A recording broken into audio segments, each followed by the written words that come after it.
50-50 split that you've been seeing. Good signs for Endpoint here, especially now that the money is incredibly limited here for YoungNinjas. Just a little Deagle around in the mix here. Everyone rocking the Deagle, actually. Yeah, Nerds is positioned really well to try to counter this. If there's anybody you want farming up this cash, you can see him on the MP9 getting $600 a pop. It ain't too bad of a deal if you ask me, and he's already picked up the opener pretty cleanly as well. Four start to surround him as he's trapped again, stuck between the rock and a hard place in connector, but it seems a bit more loose as he's doubled down. And even again, wanting more, you could see how eager he is to hunt up these ecos, man. Already getting himself 1,800 bucks, looking for 24. And he'll find it too. 8 HP as the dust settles, and Endpoint not only 5-1, but the bank account starting to look fat. Well, how lovely is that, right? You have yourself a kind of half-buy eco situation there that you're up against, and you have 4 rifles, 1 MP9. Guess who gets 4 kills right there? That's such a big economy factor. They actually upgrade that MP9 onto an AK, and Crucial invest into the AWP, or rather gets it dropped over to him, so good standing there, using that money wisely as Endpoint. I don't know if you see it, but I'm not going to say it yet. We're going to go into the B site, it seems. And we all stay calm for the time being. ZTR has made his way through connector, and even here's the jump spot of Surreal, but ditto as the dink comes through. He falls to 45. The exec now coming in. Nade dropped over, and it's utility across the board right now. Photo stuck in pit, but the bomb dropped. Now doubling down. LNZ finds one, but they're running out of players, and they're running out quick. 1v4, and CTR has at least gotten himself on the scoreboard. We won't be seeing a James Bond agent just yet, but still has to attempt the clutch as he's now gotten the bomb plant, planting with the safety of a heaven smoke, but Crucial before the other one pops, takes the other one out. And now as the defusal comes through, Endpoint have found themselves their 4th in a row. All unanswered, might I add. Yeah, there's that one close clutch. We had a 1v1 situation, right, where YoungNinjas really made a convincing case as to maybe pulling a couple of rounds in a row there, but all together, it has been Endpoint walking away with this CT side in quite a nice fashion, showing to be a little bit of a step ahead here. That's because the MSI monitors, man. Yeah, I was about to say, they're doing a giveaway. It's officially out on their Twitter if you want to go check them out. It's being chatted up there in the chat. If you take a look there, you can get your hands on a 360 hertz monitor with 1 millisecond response rate. That's just too fast. Oh my god, I actually really like this angle from Nerds. Wow, what a setup from them. That was actually brilliant. And Crucial, again, doesn't want to let it end here. He has consistently found these openers. And LNZ could get tagged on one hell of an off angle, but it's going to be a double down. Endpoint are shutting them down from the defense right now. BQ and Rolf within 40 seconds are already left in an unwinnable scenario. That was such a sick angle right there. You're exactly right. Oh, what are you to do? Rolf, last man standing. He has dropped actually the AWP presence here, but getting spammed down. Nerds continues to be a nuisance. Another big multi-kill from him on the A bomb site, shooting that AK over rather. But nonetheless, that was a full gun round, just swept away immediately from Endpoint. What a clean round from them. This is just really well played so far from Endpoint. Look, I even had a ballsy call, right, that this was going to be an NIP favored series, but this is just night and day from what we saw from them a couple of days back. Against Finest, it was rough. It was bad. Let's not pull any punches, but right now, it is almost flawless. They can't do anything wrong, even when they're giving up openers, when they're giving up 1-for-1s, 2-for-1s. It's just not enough for the YoungNinjas to take it the distance, and Endpoint have been so deadly at taking this early round map control, and the pressure's been set, but maybe not so much this time as BQ gets the opening pick. Yeah, you got to give it credit. Right now, Endpoint doing a great job of pulling things back here, but now they have to figure out a way to close things down with the man disadvantage once again. Will make things even worse there. BQ's found a second, leaving just Mighty Max left to defend this B bomb site. Has support though coming through from Nerds, but he's only good for 1, and the flashes are far too good from YoungNinjas. Crucial. This is an easy save call here, no doubt about it, but finally things going in the right way for YoungNinjas. Honestly, I wonder if he sticks around to try to find some extra credit here, because this was an eco for the YoungNinjas. You know their cash is maybe not the greatest, but you get a couple of kills on that op before all is said and done, and even if you lose it, I'd say that's a big W to take home if you're the Endpoint CT side, but it does look like there's some tech issues happening in there, so I wonder if that played a bit of a role over on the B site. But what we saw from Endpoint in that round, is kind of the reason they've been doing so well. You see, when they don't necessarily have all of the information, I mean, for instance, right, Surreal goes into water early, he takes an L, he gets shut down, a flash kill from BQ opens it up, and then Endpoint have a big question mark in their heads as to what's going on. So they flash back into water, they try to take what they think is going to be a safe peek, and it would have been had BQ not been that close. They get the map control back if that goes well. You just figure out what's going on. You could set up and counteraction to it. That's been what they've been doing for the entirety of this game so far. You can see Crucial, for instance, has been putting this on a really good display over in Fountain, where he finds an opening pick, gets flashed back in, either gets traded or gets more, but the bottom line is he gets info. He gives Endpoint more to work with than just a kill. Yeah, I mean, I'm with you, man. It looks like everyone's kind of unified in their efforts in terms of, you know, the calling coming through from Mighty Max, right? Because you are seeing some real trust being placed into your teammates. We saw that A-side setup there very early on from Endpoint where they had that, you know, crucial op showing first face, and then Nertz was able to follow it up with a multi-kill in that off angle, just completely trusting that Crucial had his back in some of those angles. So you're seeing some incredibly promising signs up until that last round where they finally do get punished for some of that aggression.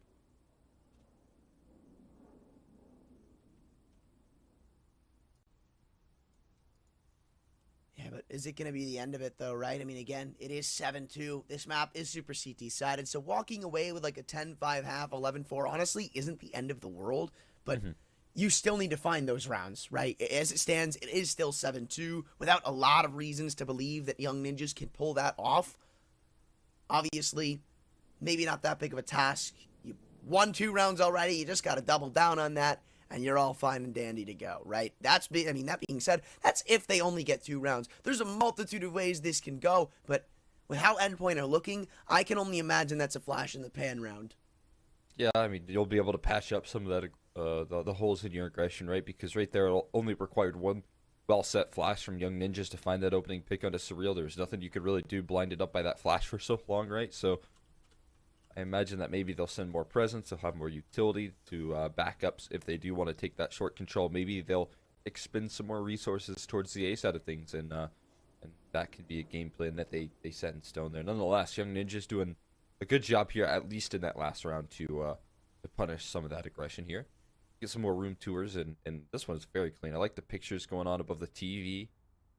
We also saw a cool Endpoint pillow that I wanted to mention in one of those last Little rooms. man cave over there. Ooh, okay, The nah, beanie? this right here, love it. Absolutely love it. Fozy, love you the may be beanie. taking it home for me. Nah, I don't care about the beanie. It's about the What are you rooms, talking man. about? It's about the He's always wearing rooms. the beanie. And I just love it. I don't know. It's like his patented beanie right there. okay, I'd give him more if the walls weren't so plain.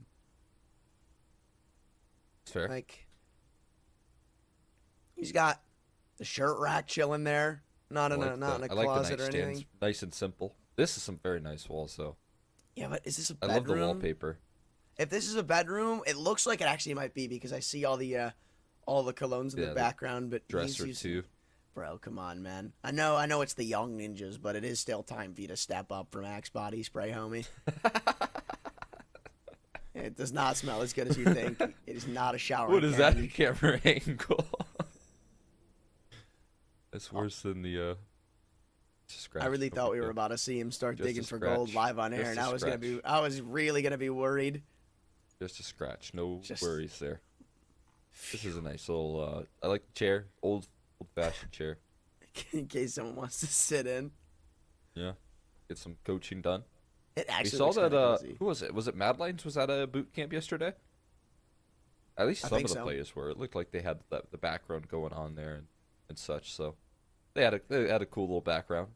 Also, that is the world's thinnest mirror, man. I swear. Thinnest? Thinnest. Yeah, I guess it is pretty thin. What I can see.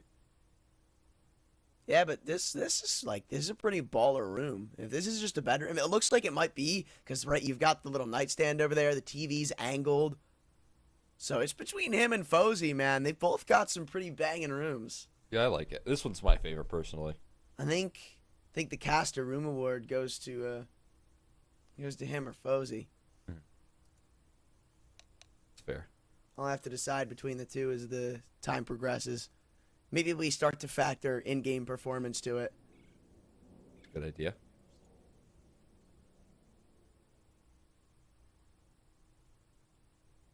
Not too sure what's going on. I want to see if we can't get an update on this because I'd at least like to end it. Okay, so there was some packet loss being had by Mighty Max, but he does appear to be back on the old CS.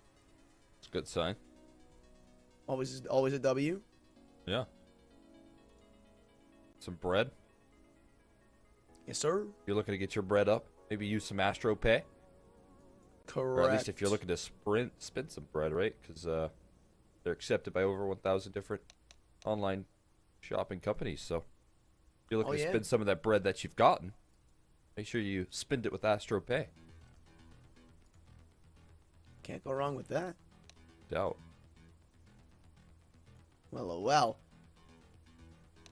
Does seem like we're about to get back into the thick of it as everybody's starting to buy up. The typing's coming through.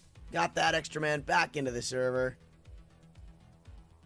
Maybe I'm just dead wrong. You're coping. Yeah. Could be coping. I mean, it's always good to have 10 out of 10 into the server rather than 9 out of 10 because that's just one extra step in the... Oh, man. And then we see a YoungNinjas member drop out as well. Yeah, that's a Monka W if I've ever seen one. Cursed it. It's a nice room. What's I love these little. I'm not sure what that is on the back of that wall right you see to the right of the computer, but I like that. Whatever it is. And the pictures on the door. Just the wallpaper. Yeah, is that wallpaper? Yeah. I love it. Looks nice. It's okay. But this isn't a bedroom, so it's disqualified.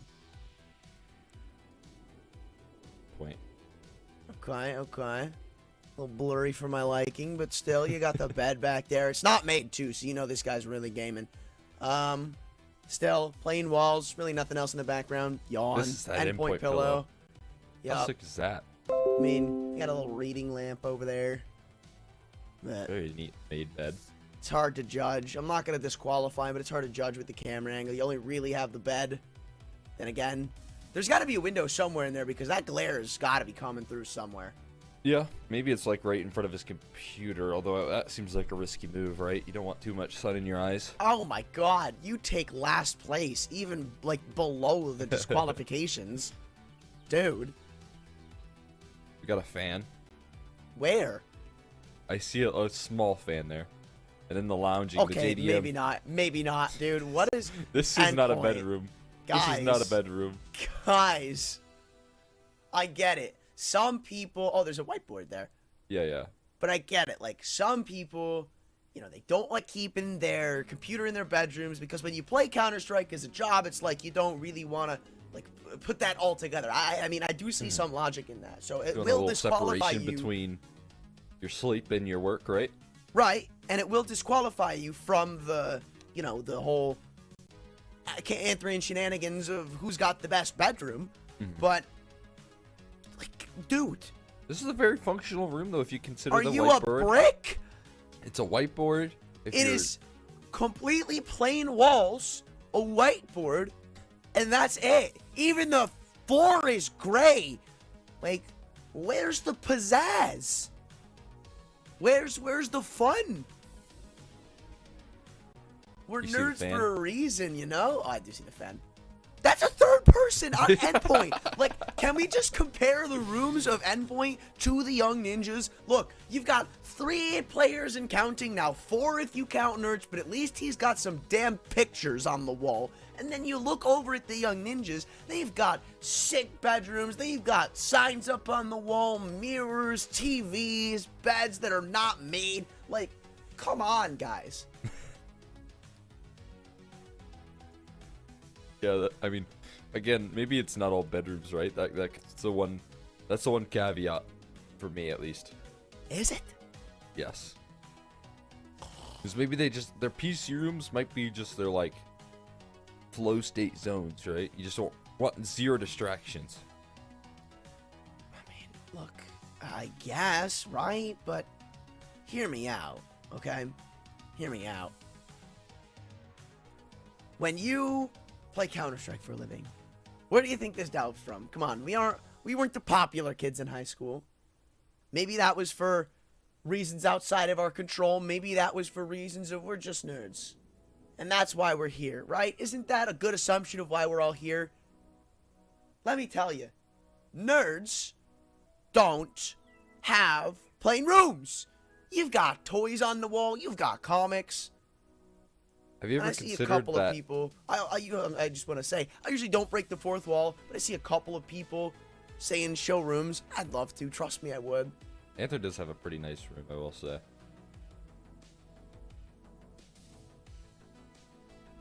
He does have a pretty sweet room. Honestly, dude, if Endpoint keep playing like this, maybe it's more reason to have those plain ass rooms. Yeah, you just have no distractions. No pictures to look at and maybe think of some past memories, right? You know? Instead, you just focus on the now. And even the better is the whiteboard that I saw. It's like the Team Liquid, boot camp room. But instead of that, it's a little toned down, right? But you at least have, player positions, things like that on the wall potentially that you can look at. I mean, it's like, obviously, you got the visual notepad that everybody could see, but I've got a whiteboard. It's just adjacent. It's on the adjacent wall. Just says, give me another F-Zero, but still. What's on your whiteboard right now? I just said, give me another F-Zero? yes, give me another F-Zero. What does that mean? That is a video game. Okay. That's a video game I've been waiting 20 years for. Yeah, I don't know if it's coming anymore. I hate to break it to you. Look, man, I can dream.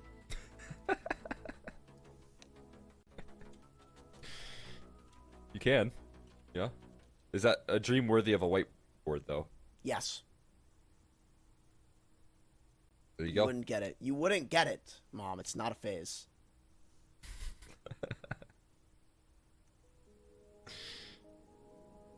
Oh, man.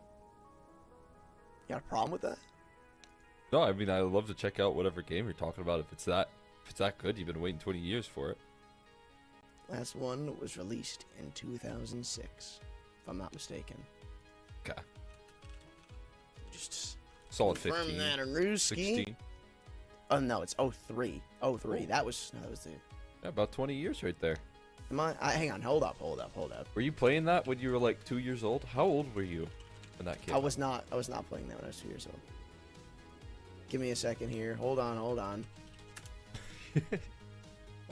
Gotta do a little research. Okay, yeah. 2003. 2003 was the last time a game was made in the US. I just gotta say to the chat there, I will show my room on my Twitter. I can do Take a that. picture for you all. I can also do that. But it's also, yours is your actual bedroom. Mine is like a studio place myself. But it is fair, Can't really talk too much until you show your own room, right? Because you can be a room hater all you want from behind a screen, right? But you have to show some proof there. To be fair, the last time that I showed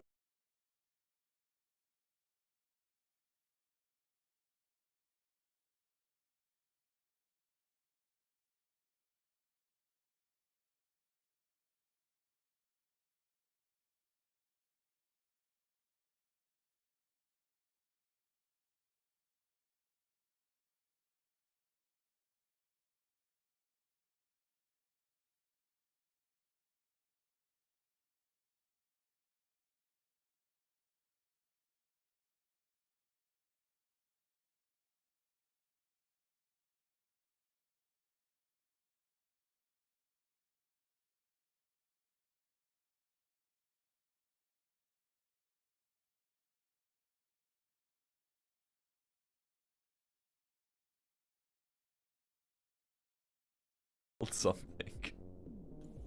they're not dirty socks. Saying I'm running out of socks does not mean I'm wearing dirty socks yet. Oh, okay. So you still got a few. I thought maybe you were like, I got double a few dipping. pairs up You were my double sleeve. dipping there, maybe every Nah, a not couple yet. days in a row. You're not at that point yet. Okay, Not yet. good. I'm double dipping on a couple pairs of sweatpants, but That's fair. We'll give that's you different. We'll give you some credit for that. No big deal on that one. Who hasn't done that, really? True.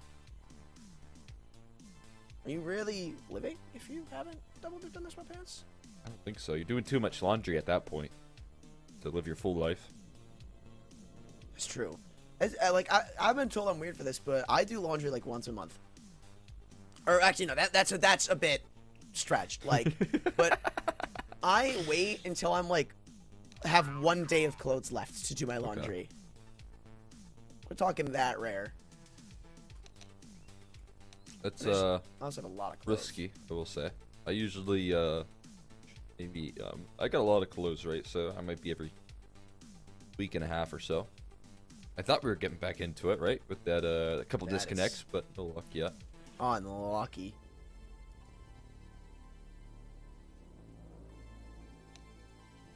Back to the bread. Full circle.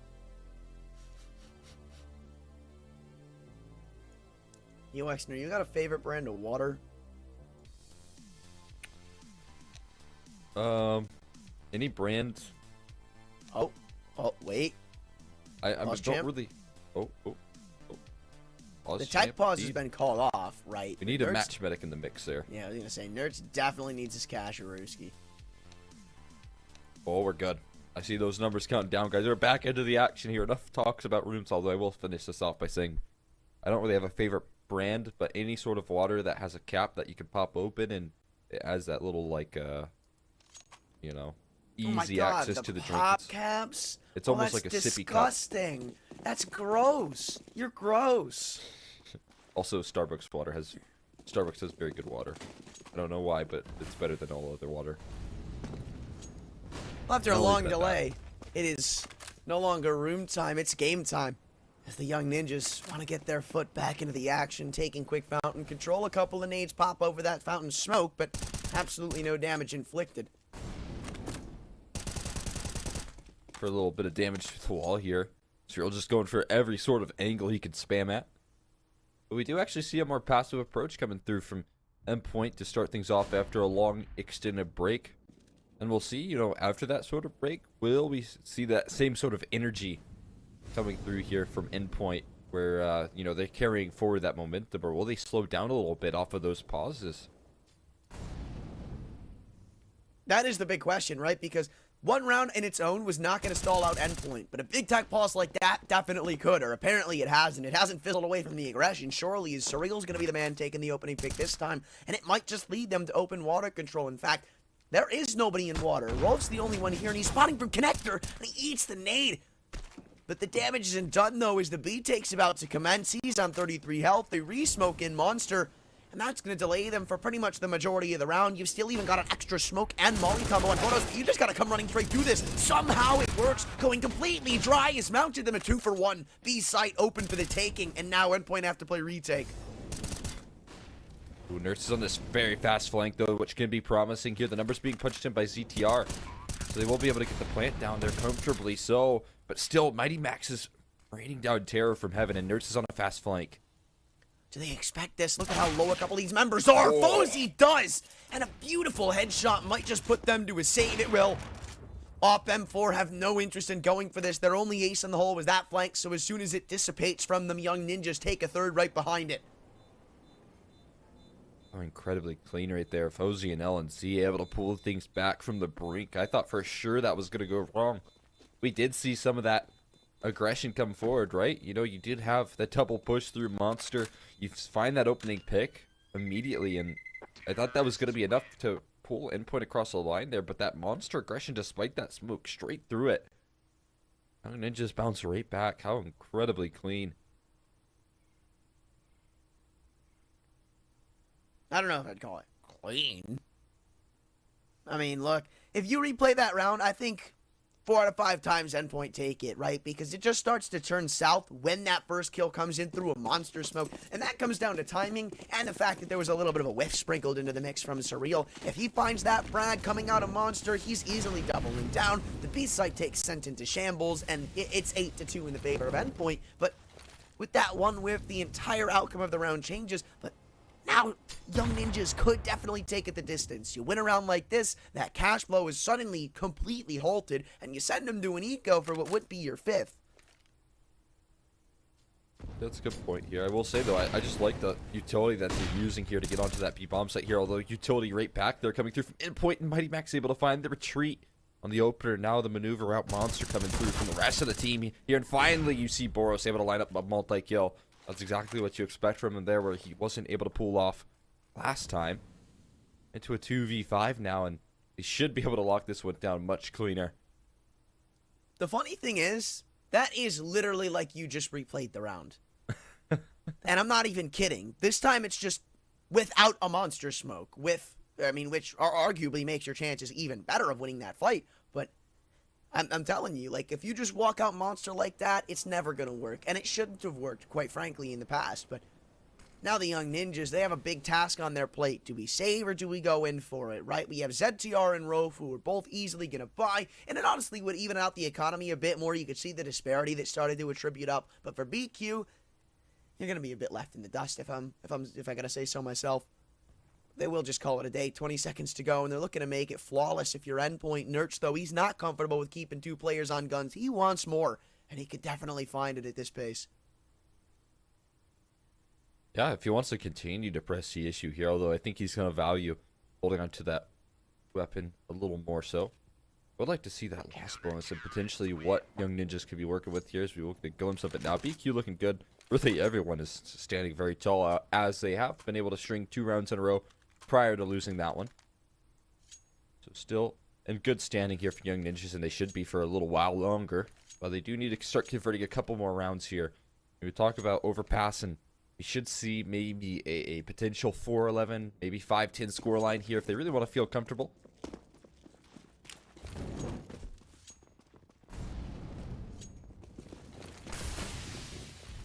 Now, default utility won't do anything to slow down the Young Ninjas, and it won't do anything to slow down Endpoint either, but to the bane of their existence, apparently, is the Young Ninjas once again take an opener and might be able to be even further.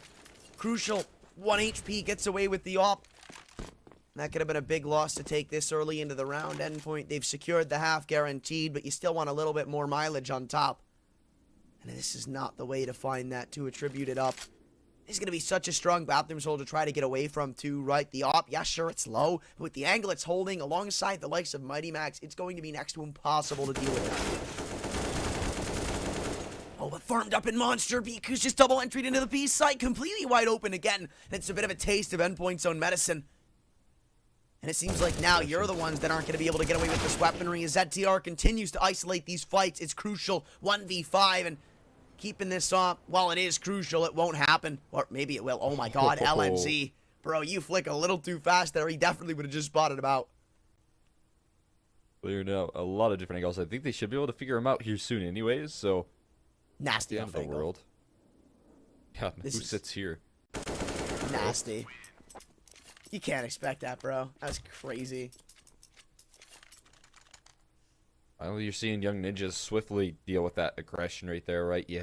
In that 4v5, I think that helps out a lot as well. You know that aggression is going to probably follow up there as you see Endpoint try and take back space where they lost it in connector. So, no surprise that we see him pause and break down that defense very quickly here. But now it leaves Endpoint in a crucial crossroads right now. Look at this. Money's on a knife's edge if they drop this round. And what is with limited investments here, you got an MP9 from Moss in the mix. It's going to be a real disaster state in the economy. Lozy looking to take an aggressive angle with the AWP, but spotted out there and taken down so very low. Double dink on the A1S. You'd think, people try to argue to me that it has better penetration, but explain that one, bozo. Well, it's going to be hard to explain that one to your boys. As ZTR on the boost has already found the opening pick at the B site, though you still have a low HP Fozy, so maybe not the most comfortable in just pulling the pin on the exec right away.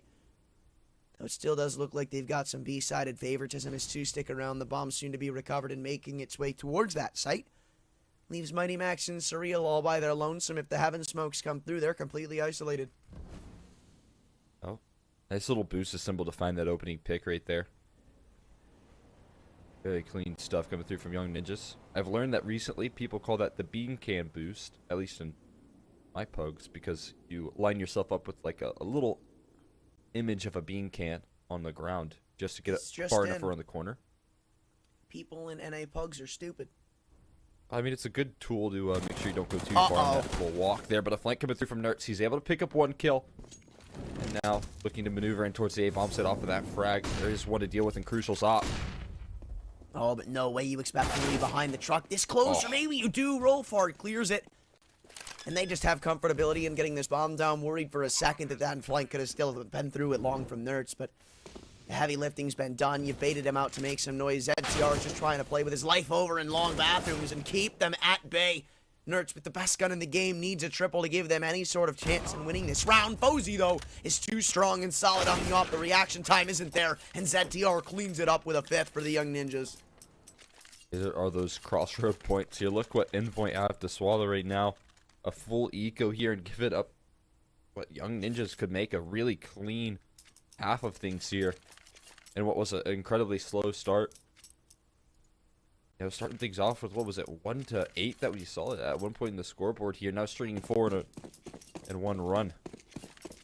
And it will be that full eco coming through. A little bit of pistols upgraded upon, but Endpoint should have no business closing out a round like this. And Ninjas follow up on their success.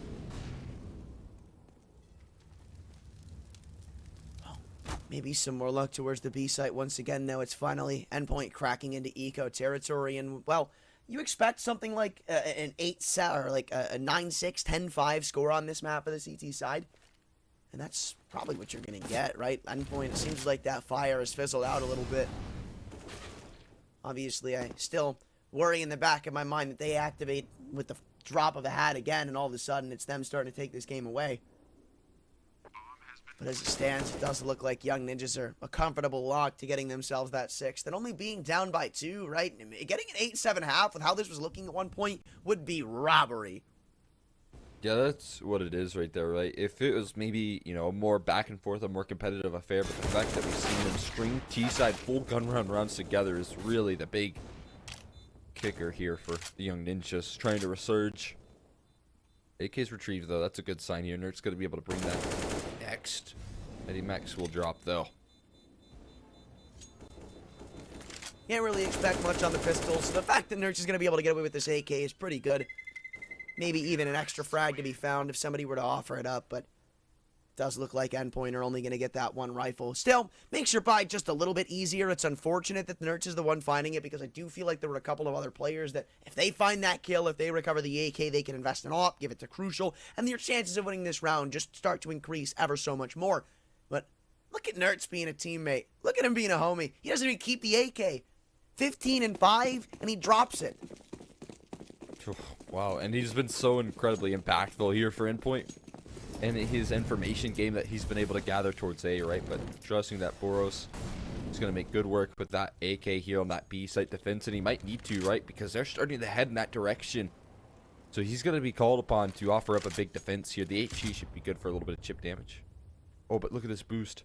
Are they going to send him up? Please. Oh, never mind. Nope, too late. Too late, though.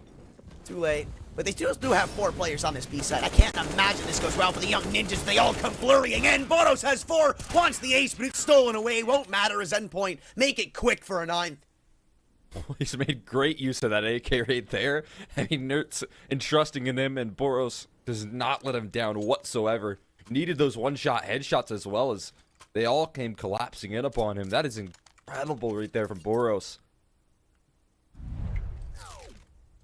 This is so well played by him, dude. Look, it was a failed boost. That's really what they were going for, to spot deep into Monster, but Boros just takes the reins of the round into his own hands. The recovered AK, man.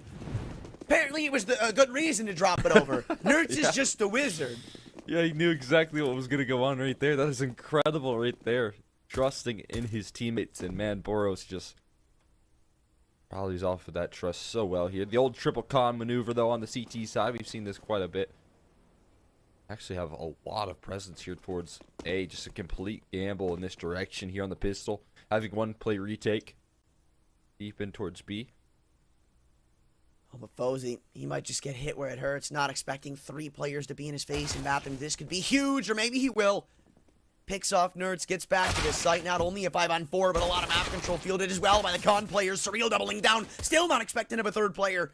But we're all even Stevens back out as LNZ decides to vacate back and deeper into Connector. And Mighty Max might have a free kill with his head turned the wrong direction, dropping down the ladder and stealing it away from them. The Young Ninjas, they were able to work the opener, but past that, it's been silent. Very clean stuff here. Now they have a flashbang. Actually, make it 3 flashbangs and a smoke here for that T side to execute on towards that A bomb site. They're cutting noise in this 3v2 to ideally split up that defense 1-to-1, but that hasn't worked just yet. They're still pretty grouped up together here. Now that's going to be even truer with that smoke rolling in towards the jump up position. The good side for the Young Ninjas is the fact that they have the proper stack. The bad news is that Surreal's just found a triple, and it leaves it all up to Fozy. If there's anyone you'd want in this situation, it's him. He's been laser sharp, at least in this round, and I can't imagine that stops now, as he has a couple of 1v1s to take. But missing the opportunity onto the corner player might just mean the end of the round, but they keep giving him the 1v1s, and the USP is so good at isolating that crucial, sitting around the truck, playing desperately around the bomb, holding the angle. Fozy gets the shots off, but he can't find a kill just yet. It's so labored, but Fozy will win it for the Young Ninjas, single-handedly taking it. That's exactly who you want in that position right there. You want Fozy to remain composed, to hold down that clutch right there in the 1v2, 1v3 rather. Incredible stuff from him. Man, oh man, that last shot as well, just continuing to jiggle things out right there. Crucial thought he had safety, but not the case when you have Fozy's reaction time. And this is so well played by him, bro. Again, if there's anybody you want in these clutches, it's always him, whether it's the USP, whether it's the rifle, whether it's the op. He delivers time and time again for the Young Ninjas, and maybe even a reason that they're still in this game, because imagine a couple of those rounds without some of the Fozy magic that we're used to seeing. That half probably isn't 9-6, it's more like 11-4, and that pistol certainly isn't theirs, so imagine what the score would be at that point, and that's why I'm worried. But this is the Young Ninjas map pick. They have a multitude of more success on the CT side of it than they do on the offense. So, getting that pistol around just means they're going to get the ball rolling early here. That's just it here. I mean, on top of that, you have a 4K coming through from Fozy, so you're warming your really key player here on that A bomb site, right? You need to have your opper firing on all cylinders. And starting off a pistol round with what was 4K there and in clean fashion as well is a really good sign here for potentially what could be to come over on the Young Ninjas in their second half. At least it should be relatively clean. Yeah, it is just a couple of pistols. Endpoint, with the little bit of round disparity that they were given, decided to take the half by here, akin to what the Young Ninjas pulled off. Again, just looking for a bomb plan as they go into a third round investment. And honestly, I fancy your chances when you do this on the T side, though. If they drop a couple of these MP9s, I'd like to say it'll be a bit worse, because you'll probably see a couple of M4s invested. But yeah, very possible. I have a lot of space here towards bathrooms, though. I might use that to attack here quickly. Giving up some... Oh, man. Oh, never mind. Fozy just nailing the headshot right there. That's absolutely clean. Doesn't need knock to defend that A-bomb site here, but he is getting pressed upon multiple different angles. He has some support now coming through. You gotta relax. You want the MP9 to get the cash, homie. Stop stealing the kills. Okay, he's got 7 the last 2 rounds, right? Look at the Pinnacle odds starting to favor it. Young Ninjas more and more so as we head in to their CT side of Overpass. Now look, I think the only glance of hope that Endpoint have on this T side is the fact that there's a round like this and a couple more in the future. Keeping that op out of Fozy's hands is your map win condition. When that goes in, all hell breaks loose, and I don't see a world where Endpoint are able to mount consistent T-sided success against it. That being said, this is a good chance to do that, because yes, it is a bonus, but I don't know if there's going to be money to invest into the big green in the next round if that comes through. Look at Nurse, man. Instantly ready to extinguish the Molotov. The smoke bounces in, but they're still going to try to sandwich in this water control. And LNZ, alongside a couple of his boys, sit eagerly waiting around this smoke. Nurse playing above it with 2 MP9s firing off. What? He picked off one and through the smoke. No, can't double down, but he's still gotten more than he should have ever been allowed to get away with. Yeah, they knew he was there, and they thought that they had an idea of where he was, but he was playing around that smoke far too perfectly right there. Now, that 1-for-1 trade might be less than ideal, though. It gives up short control. That might allow for further aggression to come on forward here for the rest of that CT side. I mean, you can see one push really deep in towards the back of Connector here, trying to press the issue, but again, you have to deal with LNZ in the background. And this is actually such a good setup, too, because you've got BQ around this as well. It's a really good bait and switch with the bomb now drop. BQ's going to have a man with his head turned. Surreal. The 8Ks have not gone anywhere near the way you would have hoped. With the now being down to a 1v4, the bomb's not even recoverable, being spotted out in heaven on the long-range MP9. And nobody's committing to these aim duels. They're giving you absolutely no ways back into this round. And the YoungNinjas are just playing it so well so far on the CT side. It's looked pretty lights out, with the exception of the pistol round. It's been pretty damn good. And shutting down a rifle by this easily just means not only does this still stay as a bonus for a couple of your members, but you're getting free upgrades from these SMGs. You're going to rifles. The only thing you have to reinvest is the utility. Yeah, that's just absolutely wild right now, and we'll see that last MP9 try and hunt down an AK. It will be gathered there. Unbelievable. 4 AKs? ZTR. Oh my god. And you could probably drop one of those AKs over to Rolf and pick up an op for yourself. I wouldn't be surprised. But I don't think you do it on a round like this. Yeah, that's true. You're only going against Eagles. You're probably going to lose at least one if we're being realistic here. Just reinvest the op after that. But this is about to be 4 in a row for the YoungNinjas. Then again, that op's about to go into their hands, and it only gets worse from there. Endpoint. Credit where credit's due. It was a very good CT side for the most part. Just doesn't seem like it's been enough of a gap to let them get started. Oh, well, actually, hold on a second, because maybe that's not one of the players with armor, but it's still a really good opening pick. No, last Fozy. Got a lot of work that he's now have to do if they want to put this back into a doable standpoint. Doubles down and connected with the bomb drop. Does look like that one kill seems to be another wizard take from me. He even triples up the young gun. The NIP superstar has just saved them from eco devastation. Bodos in a 1-on-4. A couple of low targets to potentially hunt down, but with LNZ guarding him, it does just seem more of a falser than anything for a 10th round. Singular kill right there. Have you ever seen a fight that Fozy's not willing to take? I mean, he just sits in sands up against what was multiple attempts with the AK that was brought over, rather grabbed out there from that early death in connector.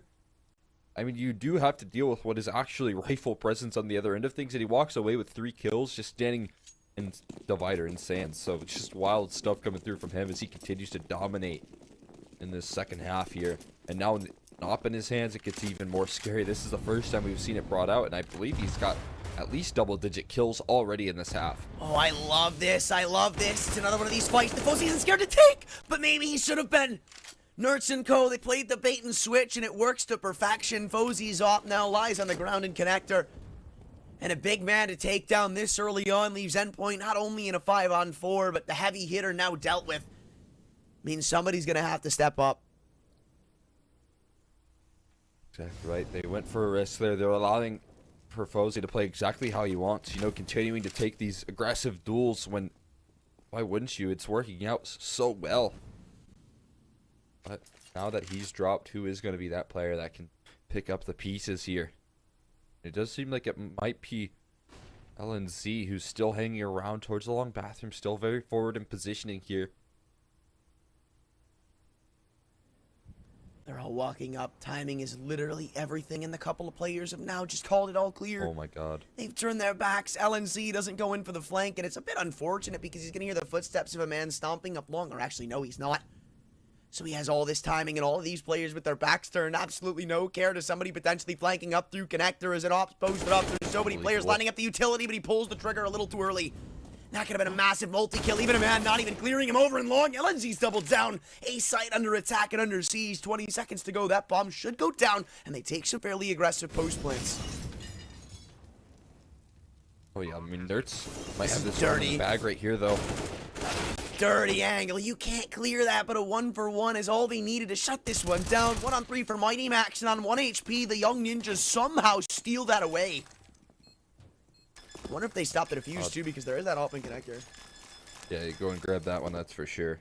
LNZ going to be the man to bring it into the next round here. They got those multiple AKs right there as well.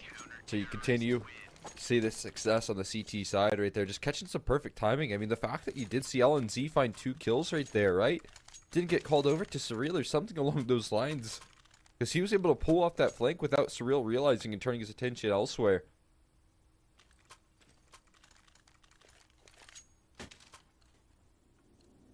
Dude, I just don't know. Like, what do you make of this half? We have seen so many things at this point for Endpoint. The fact is, nothing seems to be working. They found opening picks. They found multiple of them. They've gotten damage right behind it, and it just hasn't been enough. Now, it's time to get a bit desperate, and that desperate play is going to be out to the B site with absolutely nobody home. It seems the first pick is all they needed to find a potentially successful round. Kills left, right, and center. And apparently all they needed was a pace change. I was just looking to tell you how this seemed unwinnable for Endpoint, but then they just bring it around like that out of the hat. Because why the hell not? You know what they say, and I think Anthony is the biggest proponent of this of all Shut people, up. but when all else fails, rush B, no stop. No, that's not what I say at all, actually. At all. Quite the opposite, actually, but My saying I mean, is in this case, rushing it B works through out monster for... smoke never works. True. In this case, it does, though, because No monster smoke. you do have some firepower that maybe can be brought into things. Surreal has had enough of losing those T-side rounds, and it's just like, you know what? We got to start winning something here. He takes matters into his own hands. Helped out by Nerds. The triple entry from the duo here. It's flawless from Endpoint here. And I mean, can you rally any success off that? That's the thing. Because like you said, it's all about consistent success on this T side. That's necessary if you want to bring things back. No monster smoke. No monster smoke? Okay, that makes things a little easier. No monster smoke. I'm not crazy, I'm just a genius.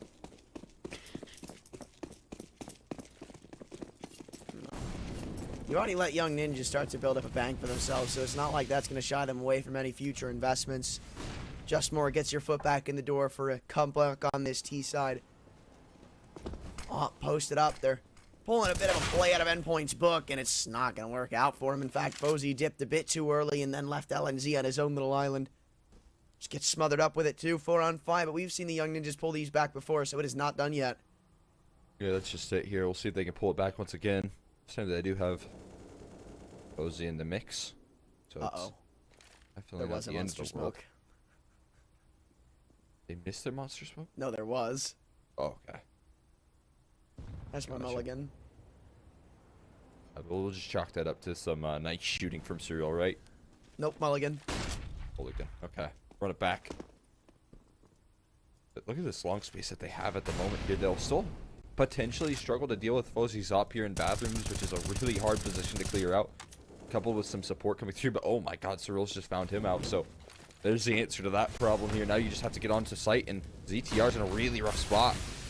That might just be the end of the round, too, because I don't think the YoungNinjas have any intentions of retaking. You've got a player coming up through jump up, but you still need somebody to deliver a kill or two before they actually have some real intentions on getting into this site.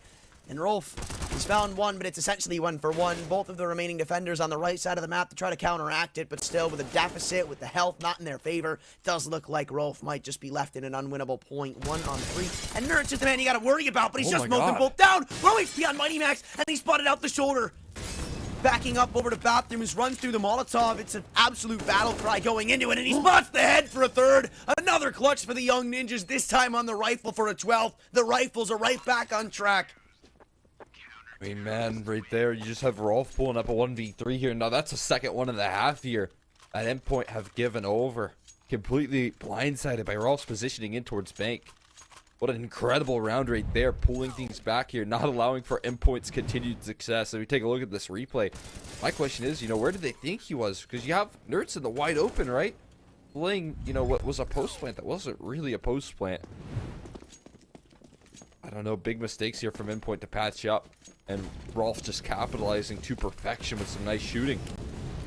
I really thought they were just going to run the gauntlet into the B side again. Look, I was fully prepared to see something like that, but Look yeah, for the bean can here. Oh my god, on this the guy boost. thinks he's so funny. Nice CSGO pro tips. Look at this. The bean can. Stop. In There it what is. world is that a bean can? Oh, It's a yeah. bean can. Look at Nice the job, map. guys. You made a jump. Rolf just gets the kill because of it. Good stuff. Good bean can boost. Hey, at least they got some damage back with the HE, knowing where the positions are here, but Ooh. catching some nades right back. Mighty Max can't make his move out of Monster. Guys, it's Counter-Strike, not baseball. You're not supposed to catch it. Maybe they were, apparently. I have no idea. So far, everything has just been successful onto the B site. Now again, you need someone to pull up a multi-kill. LNZ's from heaven, so you're not going to be flanked around from ZTR. That's confidence right there. Confidence that your teammate's going to have that kill. Not worrying whatsoever. Surreal above the bridge. Smoke's going to fall. It's 2-on-3. Off next up on the chopping block. ZTR's got them all. So many players fighting, so many kills. The Young Ninjas are again saved by their own multi-kill mastery. Oh my god, ZTR just pulling things back right there. You find that access point in towards the bomb site, but again, you're trying to press the issue a little bit too deep right there. Not expecting some of these forward positioning, not expecting this heroic plays coming through from Young Ninjas, but they were so willing to do so.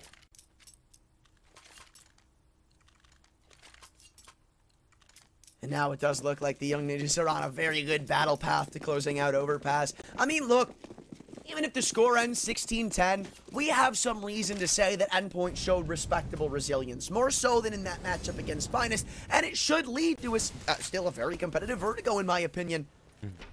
It's just unfortunate the way that that's first half ends, because it's still, like, it seems like it was more than 9-6, just how it felt with how those rounds were being won by Endpoint, how convincing they were, how well they played. 9-6 doesn't feel like it tells the entire tale, but it's just the way the cookie crumbles. Right, I think they got really messed up by that break in the action, right? Kind of a turnaround point here. LNZ, look at that spray control, able to nail the headshot onto Boros. It is only a 1-for-1 trade, though, as it's quickly delivered right back. Maybe Endpoint can rally some of that control that they've just now gathered here for a round victory. A couple of close rounds have caused some strain here for Young Ninja, but they have always brought things back. I feel like they're so resilient. Despite some bad situations, they hold on steady here and looking to do so in this round. Committed with a little bit of a standard setup in the 4v4, a 2-2 split between the defense here. This long kill decides literally everything. And ZTR's got one hell of an advantage in it now. If he takes this kill, I mean, he's going to be able to clear out pretty much the entirety of what could be an A attack. Without it, I mean, the fake was 100% on the cards. Rolf getting flashed, rather having somebody flashing off through the smoke. Crucial behind, it's got the trade. But it still does seem like it's going to be leveled out as they try to make their pathing into the site. AK picked up, and the Young Ninjas have just picked up yet another conversion. Oh my god. So clean in this one now. Every little game plan in that 4v4 worked out to perfection. You're able to isolate that first initial fight where Mighty Max drops towards long, and you kind of talked about how that decided the round right there. That goes in the way of Young Ninjas. And then on top of that, they have the perfect read, getting close to that monster smoke and playing past the flashes. Incredible stuff as they continue their success here. Investment's going to keep on coming out, though, for Endpoint, as they don't want to concede map point. Just yet, at least. No, sirree.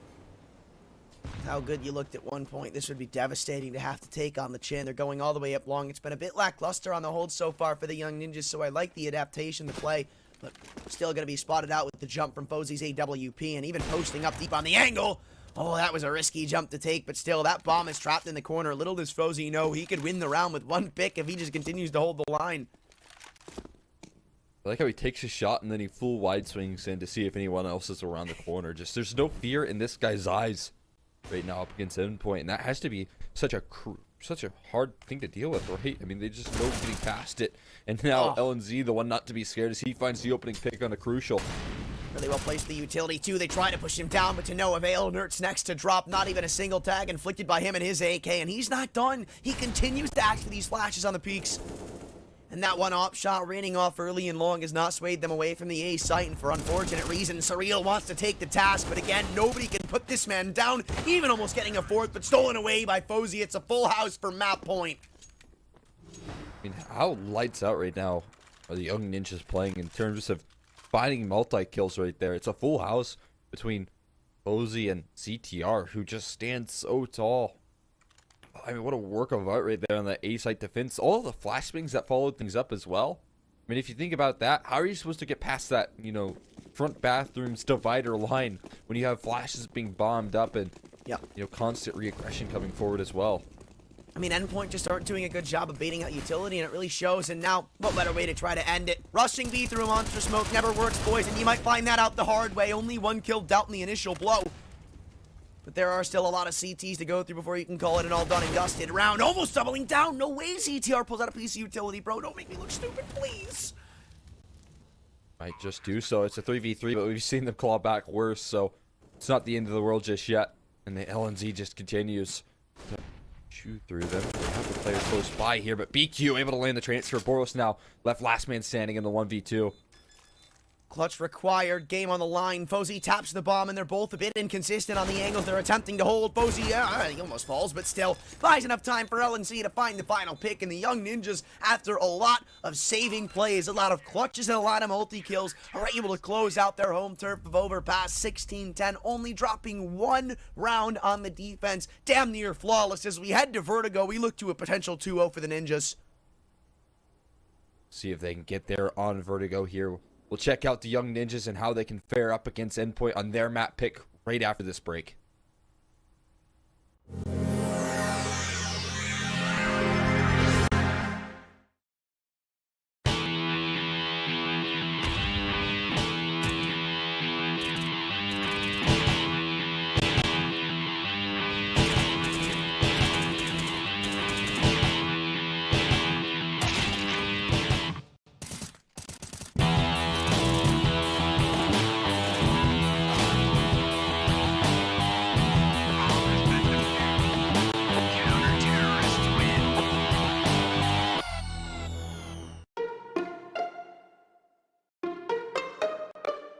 Withdrawing with Astropay is really simple. Go to your favorite site and choose Astropay's withdrawal method. Then type the amount that you want to withdraw, type your mobile number, and click on the Confirm button. Now, enter your wallet with your usual credentials and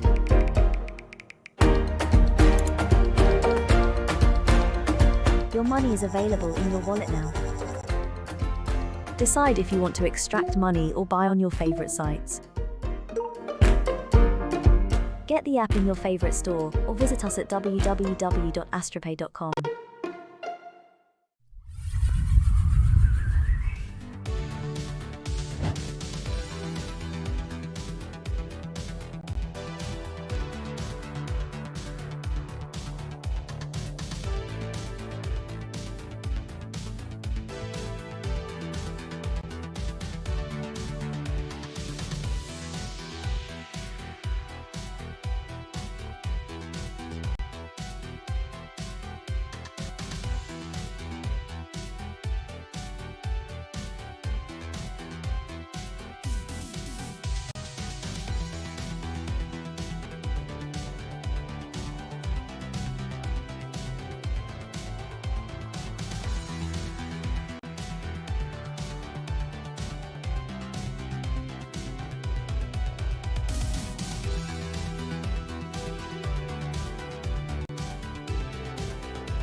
Well, after a bit of a showstopper from the Ninjas on the CT side of Overpass, we head to Vertigo to see if they can't change around the fortune of their own selves, because Endpoint, their backs are against the ropes, man. They need something to start going their way, and what better way to find it than on your map pick? Yeah, every step of the way, their backs are against the wall right now, standing at 1 and 2 here, and on top of that, well, I guess their backs are against the wall in the Young Ninjas camps as they've been forced off of some of this early A access and in towards a more passive retake-centric approach, although they're taking forward stances through the smoke they go, but only to meet the shooting gallery coming through from the likes of Endpoint there. They'll close things out relatively cleanly. I don't know if there's anything Fozy can do. Don't say that. Don't say that. You know how strong it can be when you say a statement like that, especially with Nerds as low as he is. There's a kid down in the front of the bomb site and maybe a cap to be abused. So Fozy, we've seen him pull off clutches before. This one's out of his pay grade as Nerds comes right back up through the smoke. No fear on this man whatsoever. An Endpoint sweep the pistol. Alright, at least we didn't curse it too much there. Fozy did pull off 1v3 in the last CT pistol, so I did start to sweat a little bit once I did say that, right? But they do figure things out there. Endpoint, very clean on that execution. Even despite the re-aggression coming through the smoke there off the flashbang from Young Ninjas, they were well prepped for it. Well, forced investment comes through. Rare to see it because usually both of these teams have both forfeited up to a complete, rather just either a complete save or an eco coming into the second round. So I'm interested to see how this one pans out, as the Deagles are really all they have to work with behind a couple bits of utility. And even that's not enough because you've got Rolf still stuck down to the USP, probably just the util man himself, just going to dump in the nades, back up to the site, let his teammates do the work. But it already doesn't seem to be looking that great, quite frankly. They just waited out that early bit of utility, and then they start to follow it up with some very quick aggression here. Uzi playing a risky game by continuing to spam things off, but has taken no damage back for it, so well worth the attempt. They still have a lot of players here, a complete stack coming through on that A bomb site here. Everyone is posted up here. Quite a bit of utility still to cycle down for Young Ninjas, and 50 seconds left onto the clock. It might apply some pressure here soon for Endpoint. 40 seconds, though, and the only pressure that they're putting on is going to be from themselves. I mean, you're only up against pistols. The utility and, like, the lacking pieces of utility they have, it's going to start to play a big role here with only 30 seconds left on the clock. You drop in a crane smoke, and the task just becomes ever so much more difficult. It's all about playing your life at this point, which they should be able to do with ease, though. Jumping on top of the box is Mighty Max. How has he not found a single kill? Even upgrading to this SMG. How are they able to find these frags? 3 on 3, still looking for more, and it looks like the chaos will come to a close. Inside of the smoke, they still expect someone to be here. A lucky shot takes down Boros, and that could have gone in numerous amounts of ways. Trying to deny the plant, but ZTR takes his time, or rather doesn't take his time. An Endpoint, and it was a very chaotic site take. Oh, giving me a chance to breathe right there. But again, that clock could have gotten the best of them. If ZTR is able to find that kill, drop that bomb with 8 seconds left, that could have been a disaster for Endpoint, even despite what was a pretty chaotic round in the early stages. Nonetheless, they do close things down, and they should be able to get up to that 0-3 start here, given that they are literally only up against USPs.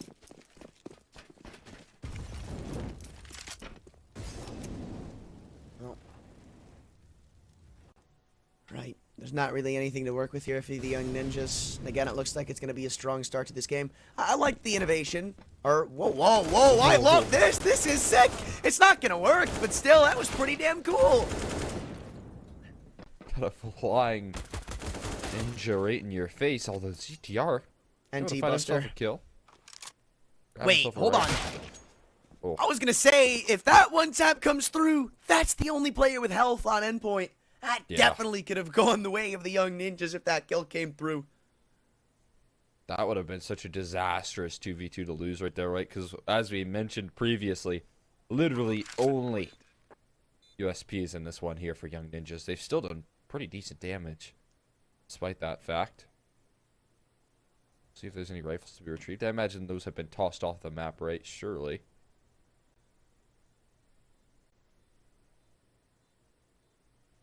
Yeah, I mean, look, if you get yourself an AK here, it's not that bad, but I do believe that the Endpoint players played a bit of a janitorial service for themselves, so I think that's a bit out of the question at this rate. Maybe you get a nice little lucky dink on a Crucial. You take his gun into the next round, but he's still holding a very weird off angle that LNZ isn't going to expect. So, once again, shenanigans come to a close. The Young Ninjas bring out the rifles to see if they can attribute to a converted round.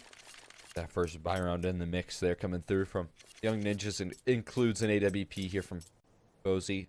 And again, I mean, I believe in the first 4 rounds of that CT side of Overpass, he started things off with double-digit kills in that second half. He was doing so much for them in the early stages. 1v3. So we'll see if he can carry over some of that same energy into the CT side of Vertigo, in which it's more of a comfortability here for Endpoint. A lot of utility damage done early on here to some of these Young Ninja, or the Endpoint players, I should say. But, oh, it might come right back here. Nade stack going in towards triple. This is actually kind of sick. We're seeing a lot of cool stuff being brought out already on Vertigo. We are only 4 rounds in. Oh, this is gnarly. LNZ, he is lucky to get away with his life, man. One more tick from that molly, and we'd be kissing him adieu into the next round. But still some really good damage to accrue up from Endpoint, but responded back with HEs of Young Ninja's own. And now the pressure's set right back on, as they don't really have the numbers to contest for this B site right now. CTR's gathered a lot of information. He gets flashed in. Doesn't spot anything out as well. Surreal, though, is going to be relatively quick on this re-aggression to try and take that space right back. So now that information will once again go dark, and Cozy's been caught in transition here. He's going to be forced to fall off of this A side of things. In the meantime, Endpoint, they continue to press the gas in towards this direction, moving pretty quickly up the ramp. They're also repositioning with bomb elsewhere once again, making a little triple fake of things here.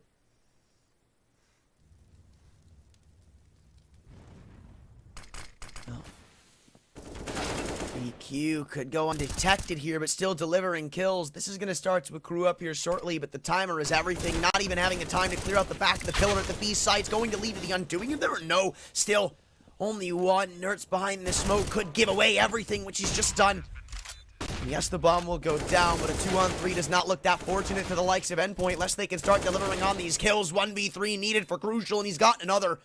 Fozy, he'll need to attempt another mono-a-mono clutch, but against the AWP, he had a chance, he really did, but the shotgun op's just too powerful. Goes into clutch. It just feels like it doesn't get any better for Young Ninjas than that duo right there. Able to pull off another big 1v1 to start those gun rounds off early. He'll be able to hold on to his AWP. But with all of that positive is what is a potential scary storyline rising underneath there, in which, you know, you do have a lot of damage being done to that economy of Young Ninjas despite the victory. And with a bomb plant here, plenty of money to go around for Endpoint to continue to reinvest here. AK, other Galil in the hands of Boris as well, and Crucial on his AWP to try and counteract Fozy. Yeah, and you need to get a jump started early here. You cannot let Fozy get onto a roll. And above the smoke, I was almost certain he spotted the boost. Yeah, just holding for the jiggle now. One more, and Bodo starts to be the undoing of himself. Oh, man, he just re-peeks after the shot, dude. The balls on this guy are incredible, but he won't get punished for it. Smoke even deployed, and I wonder if that was where he was intending for it to go, because it doesn't seem like that's going to do you very much. Not sure exactly what that smoke was intended for here. That's the right angle on Crucial. Now it's just potted him out in the jump peak here. He's applying so much pressure single-handedly, pretty much. And he has BQ to support him. Right, a lot of respect demanded just solely due to that AWP, and it'll allow BQ to find the opening pick, and fall back to the site. Good trade from Bodos, and that could lead them into some A-sided leeway, with BQ still holding a fairly neat off angle over towards the side hall. He'll catch that nade like once again we're playing baseball. And Endpoint, they are taking this timer to the fullest of extents, but they're just not being punished that well for it. The Young Ninjas, it seems like it's a bit different from the CT side of Overpass. A lot less confident and a lot less successful, too. Get those left and right smokes down and out here, so it should be an A-side commitment after those smokes lie in, and there's some very limited presence here. You do have one player covering this line in CTR who's been good for a multi-killer too, but he has to deal with Crucial's op here. Timing is everything again. Like, there's 3 members still on this A defense, and there's 18 seconds to get the bomb down. As soon as you try to attempt to plant, this is just going to be done. Everybody trying to chip in their own spam damage. But yeah, you're not getting this bomb down right now. They've taken so much time. Endpoint, you've gotten in your own way, or maybe you haven't. Nerds just once again saved the day. LNZ, you're right. There is no time. No way. He's missed that plant. Endpoint, what are you doing? Oh My God, I don't know if he was on the bomb site. He got lost in the smoke right there and couldn't find his way back in to punch those numbers in time, man. What a disaster. Oh, that is a heartbreaking round and a free 1v2 for LNC, if you can call it that. I don't even know what to say. Like, that should have been an Endpoint round day in, day out. And now look at the money that they've got to work with because of that one minute error. And now they've just got to go quickly up into the A ramp. They go. A Tech-9 tries to take its range at close, but with that first kill coming through, not only does it drop the opening player, but it's a good spot on where the bomb is as well. The Young Ninjas have a good grasp of what's going to happen here in this round.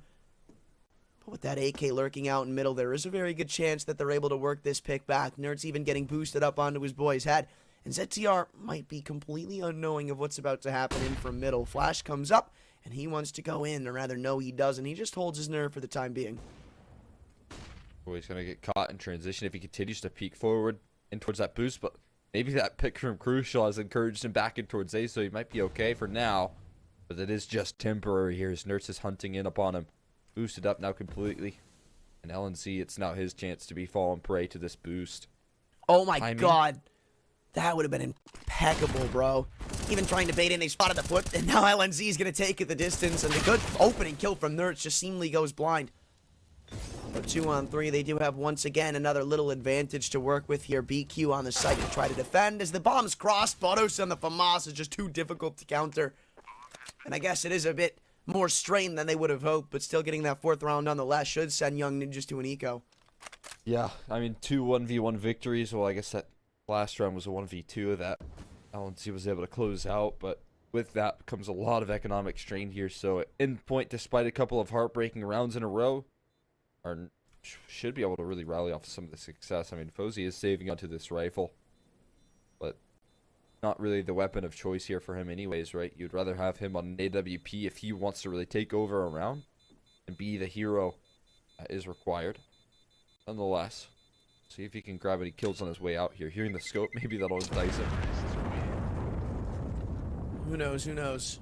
Getting away with the AWP would be such a big thing, but again, you don't want to overextend. You just want to keep the rifle that you've been granted. That you already shouldn't have, quite frankly, but now is where things are going to start to get a bit uneasing, because remember, Endpoint, they got off to a really good rolling start on the on the CT side of Overpass. Imagine if they can replicate that here. Imagine if that's just what their CT side is going to look like, and you already gotten yourselves a good 4-2 start, soon to be 5, if not 6 behind it. Like, there's a lot of ways that the Young Ninjas could start to get leveled out on this map, and I almost wonder if for this series they were playing for an intention of going to a third map, because with how it looks right now, it's night and day. It's not anywhere near the Young Ninjas we saw in Overpass. Yeah, that's a good point here. A little bit less locked down here for the Young Ninjas on their CT side, where that was not the case on Overpass. I mean, you have to consider as well some of the clutch factor that was going on for Young Ninjas. It was True. 2 1v3s in a single half. So with that, and one of them was on the pistol, I will say.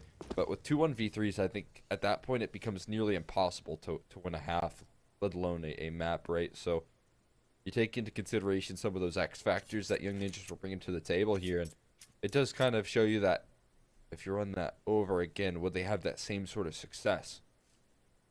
See if that's the case here.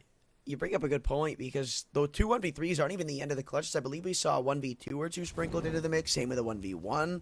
Handful of those. Like, it's not like all of the rounds that the Young Ninjas were converted were super convincing. In fact, again, I'd still argue that Endpoint looked a bit better in that game entirely, but now above the smoke, Fozy's the only one to be able to get anything done. The A1S is already struck for the first, but again, needing more for anything close to a successful round. That rifle's already dealt to 22 HP, and it does look like the end of the round is right off the back of this. Smokes continue to be refreshed, and they want to find that op over in the sandbags, tagging away, but Crucial knows about the angle. So, once again, does look like the Young Ninjas just get sent out. ZTR, if he finds one more kill, I'll call it impactful, and there's a couple of low players to try to take down, one of them being Bodos. So you guys might want to relax, guys. You're not invincible, even though it is against a majority of pistols. This isn't all said and done. It's not black and white. I love the eco that Young Ninjas just put forward right there. They had a player boosted up. I mean, really, they were playing as a 5-man unit, but they had a player boosted up towards the that white box area, and then they had another player boosted up to boost on top of that player. It was a really sick setup that they had going on there. Assembling that almost worked out for a potential round, but at least you do some damage there. You keep that economy honest heading into this gun round, which is incredibly important here. Well, the Young Ninjas now minus the AWP need the rifles to start showing up here before this lead gets too far out of hand. The utility's taking a hefty beating coming into this one, but the op of Crucial, I thought it was going to be good for another opening pick there, man. I thought BQ had just barely given away a little bit of an angle. Same goes for ZTR, puts in a couple of bullets, but no dice in the kill feed as they still look to exec up into the A site. It's all about playing a distraction for your man sitting close here. BQ, hard cleared though, and it's another Endpoint opener. Yeah, this ramp control is so tricky to deal with right now. Endpoint are lighting it up at the moment. Nothing to be stopping them. Looking for some spam there. Desperation attempt there. Answered back. Mighty Max. He was nearly eating those bullets, but walking away A-okay. And now it's going to potentially trigger some reaggression here. They're gambling this stack over towards the B bomb site. It might be a perfect read to the situation, though. Look where the Endpoint members are heading. This could be absolutely massive. Usually an angle like this for LNZ is going to be good for one. Now, if his teammate had set up a crossfire with him, which he may just very well be, then this round, it's not done just yet. But doing with him at the headshot angle pretty much just leaves this one up to the chopping block. A 2-on-5. Yeah, they've taken a little bit of utility damage, but up to the FAMAS. Maybe it's good for 1 or 2. It is the best gun in the game, but just not enough to counter that of Boros, who goes for a monstrous double entry into the B site, and Endpoint cleanly win a 6th. This is a very, very terrifying Endpoint. This is them at their most scary point right now. I mean, you have the entry prowess coming through from all the members, but Crucial is firing out with his op, which, like, we talked about this guy. He can take over games pretty much if he's activating with the AWP and when he's finding those opening kills. And then you have Boros as well, being some of that entry prowess on that B-bomb site, despite that 4-man lean coming through in the 4v5 from YoungNinjas. Wasn't enough. A perfect nade onto ZDR. Phenomenal damage done early.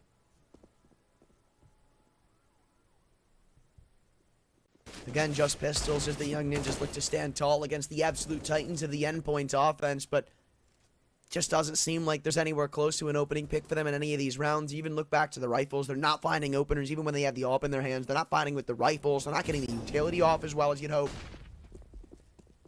Lackluster holds too. I mean, look, Young Ninjas have consistently been forced away from fighting for a ramp control. And I feel like when you have the A1S in the current meta, it's a game changer, right? You throw down that smoke, you get a couple of spam bullets in, and okay, hold on a second. Wow, all right, LNZ has just ripped open a new hole for this round to potentially be won.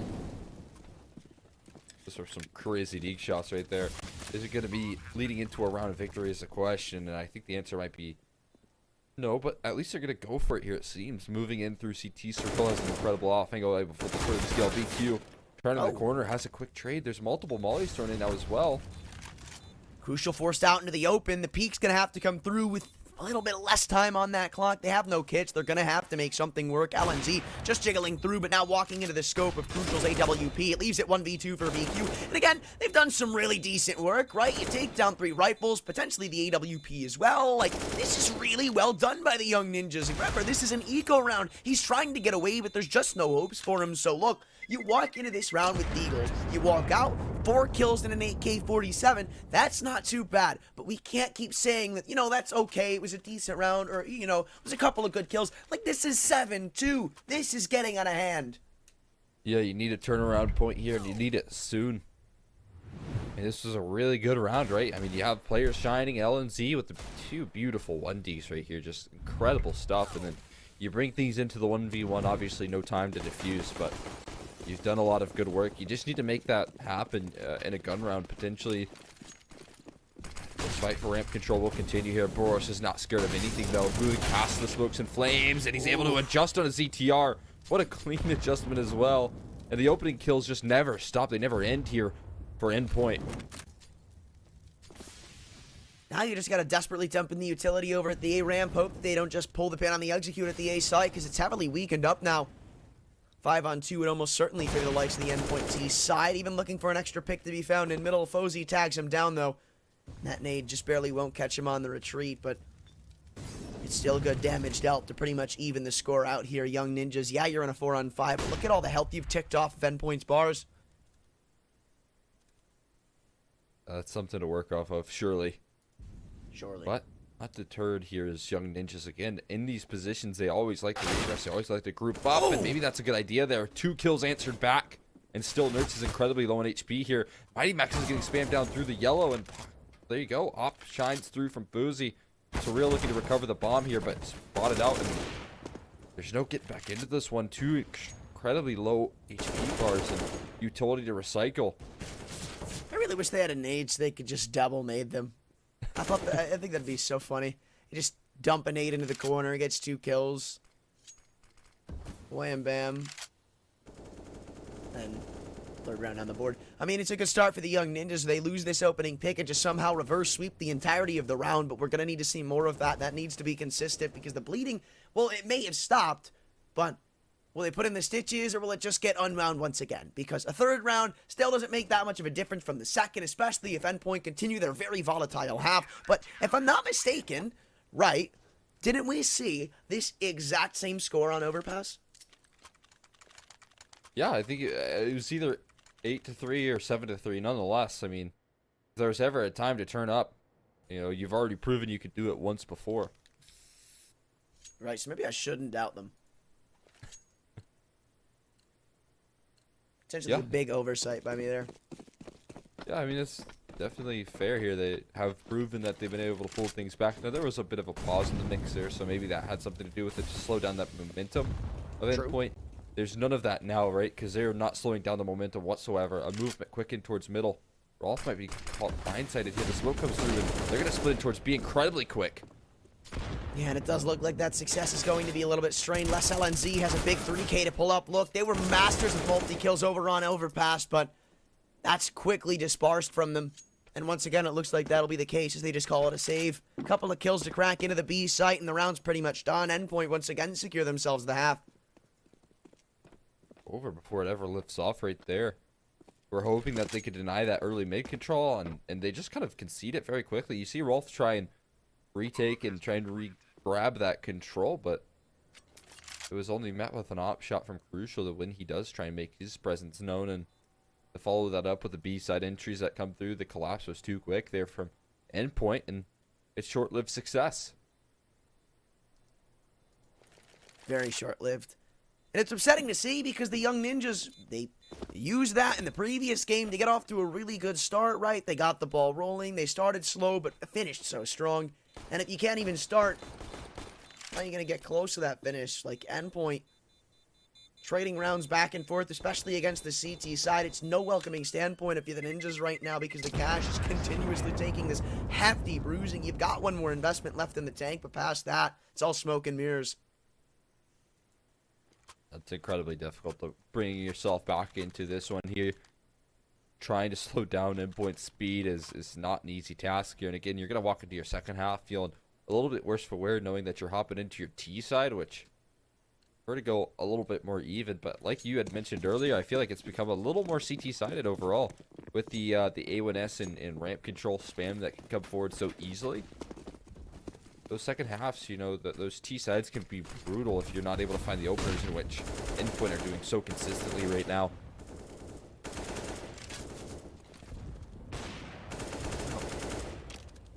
You Ninjas, you need to find an answer, and you need to find it now. This will be one of the last rifle rounds you can attribute up in the entirety of the half, lest you can convert this one. And they've done well to at least hang on to ramp control for the time being, but if the smokes start to fade away, they're going to need to deliver in the kill feed here shortly. Fozy's still sticking around for potential extra credit. The only extra credit found is from the likes of DQ's AK-47. As the push comes through, it's a 1-for-2 trade. The A site left vacant for the time being with Endpoint. Doesn't seem like they go fast enough to abuse that.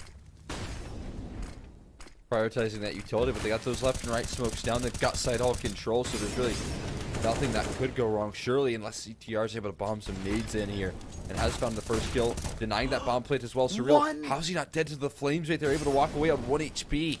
There's another molly. Honestly, I wish that YoungNinjas would have waited to throw that extra Molotov in, because if you wait for the bomb plant to go down, Surreal didn't end up dropping it. That would have been another kill to be delivered. And even though the smokes have now started to fade, you've given a lot of info up for absolutely free 3-on-3, and they're still clearing out these super deep angles. The only one they're really going to have to worry about right now for Endpoint is CT, but it's just not being peeked upon. Still have one more molly. Now the bomb's already been planted. Boros is sticking around very far forward here. Could get punished for it. Jump peek comes through. That's so perfect to bait out the shots, but he still finds a kill nonetheless. And Surreal able to best his counterpart on 1 HP here. He will be taken down surely from CTR, and that's the case. He goes in towards sandbags here. ZTR tapping into the bomb, not forcing that spam coming through. Finally does. No way. ZTR plays it to perfection as he's able to bait out the spam for Mighty Max to get that defuse off.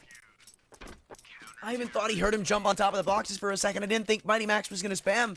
Then as he just peppers bullets into the smoke, at that point, you kind of just know ZTR's going to take it the distance. A nice little 1v2, be it. Surreal on 1 HP. Still a clutch, no less. And maybe it's about time the Ninjas started pulling those out. Going for their clutch factor, at least from Overpass. That's carried over right there. Oh, and see what a big round. You couldn't have really played that any better, could you have? Yeah, no, you couldn't. Smoke onto the bomb right there. A little tap and then catching him completely off guard there. I mean, you have to go for the spam essentially. You don't want to allow for that potential smoke defuse to come through for free. They're going back to this ramp control, which has perked so many times before. At least they're sending Mighty Max, the leader, to try and pull that one off. He gets taken down early. Now an off boost coming forward on the other side of the map. Oh. That's an unfortunate miss on the AWP. Would have been a massive equalizing pick, but as it stands, the Young Ninjas cement themselves into the 5-on-4. But the only man holding for the ramp control right now is BQ. If he were to fall, or rather if Fozy were to get flashed off, we've seen him get hard cleared here multiple times before, so this op is going to have to stand tall. That lurk smoke soon to come in could limit the impact he has. Even jumping on the cross, a double swing. They all keep peeking. And Boros, we spoke of him coming into this series, how quiet he was against Finest. Boy, is he spoken up. Another double entry. 19 kills in the first half alone. And it doesn't look like the pain ends there. There's still 3 members left to be taken down. And if anybody could find him, it almost certainly seems like it'll be Boros. One on the flank, but who accounts for it? Might be aware here soon. The upshot rattling off there reveals the flank, but immediately pulls off a reposition. ZTR, he's taken such a long route around. I feel like he's going to be just limited in his impact from this round. It still really relies on what Rolf and Co can't get done from this retake. And now Boros even recovering an AWP of his own, peeking in from side hall 1v1s to be isolated, and he's getting one. At bare minimum, now ZTR even legged up on top of the boxes next to fall. 1v2 for ZTR, and it won't be pulled off this time. A hat trick in the round from Boros for his 20th kill of the half. Endpoint are dominating. Well, that's more like it there for Boros as well. I mean, this is exactly what you hope to see for this Endpoint roster. This is the star that he is and what he should be consistently here for Endpoint. Now, 20 kills to 7 deaths is a lot of impact, right? So you can't really rely on that too often. But when he does shine in this sort of fashion, Endpoint are near impossible to stop. And this is such a promising sign here on their map pick. This is what we were talking about here as well. You know, don't lose hope for the Endpoint boys as they can hold on in their map pick here, and more spinning off here. This is the A1S power, but oh, Crucial walks away just barely hanging on. I mean, it's what we haven't really seen from the Young Ninjas. Like, we need to see more of that. It's been what's missing from these A ramp takes. They throw in the smokes, and there's been so many times where Endpoint just willy-nilly swinging behind it, but there's been no reason not to. They're not spamming, they're not doing anything. Oh, but look at this boost in from CT, getting a bit creative here as ZTR, but I don't think he can actually see completely into middle. So, maybe sent back to square one, if not square negative one, as now he has to make noise falling off of the boost. So Endpoint have alarm bells ringing off in their head, knowing that there's going to be players on the defense. A lot of players to deal with in towards the middle. They're kind of hovering on the CT side around this direction. Boros, not going to be the entry man here. He's right behind his teammate who's diving in, sacrificing his life for Boros to trade. He does trade here. Anything else deliver? He does. Way. Another double entry coming through from Boros here. Eventually bested. But he's done his job and then some here. So numbers get punched in towards B. 22 kills so far, man. He is insane right now. But will it be enough? Going on 2, it's not the most unwinnable of standpoints we've seen so far, especially with the low HP of the remainder of the forces.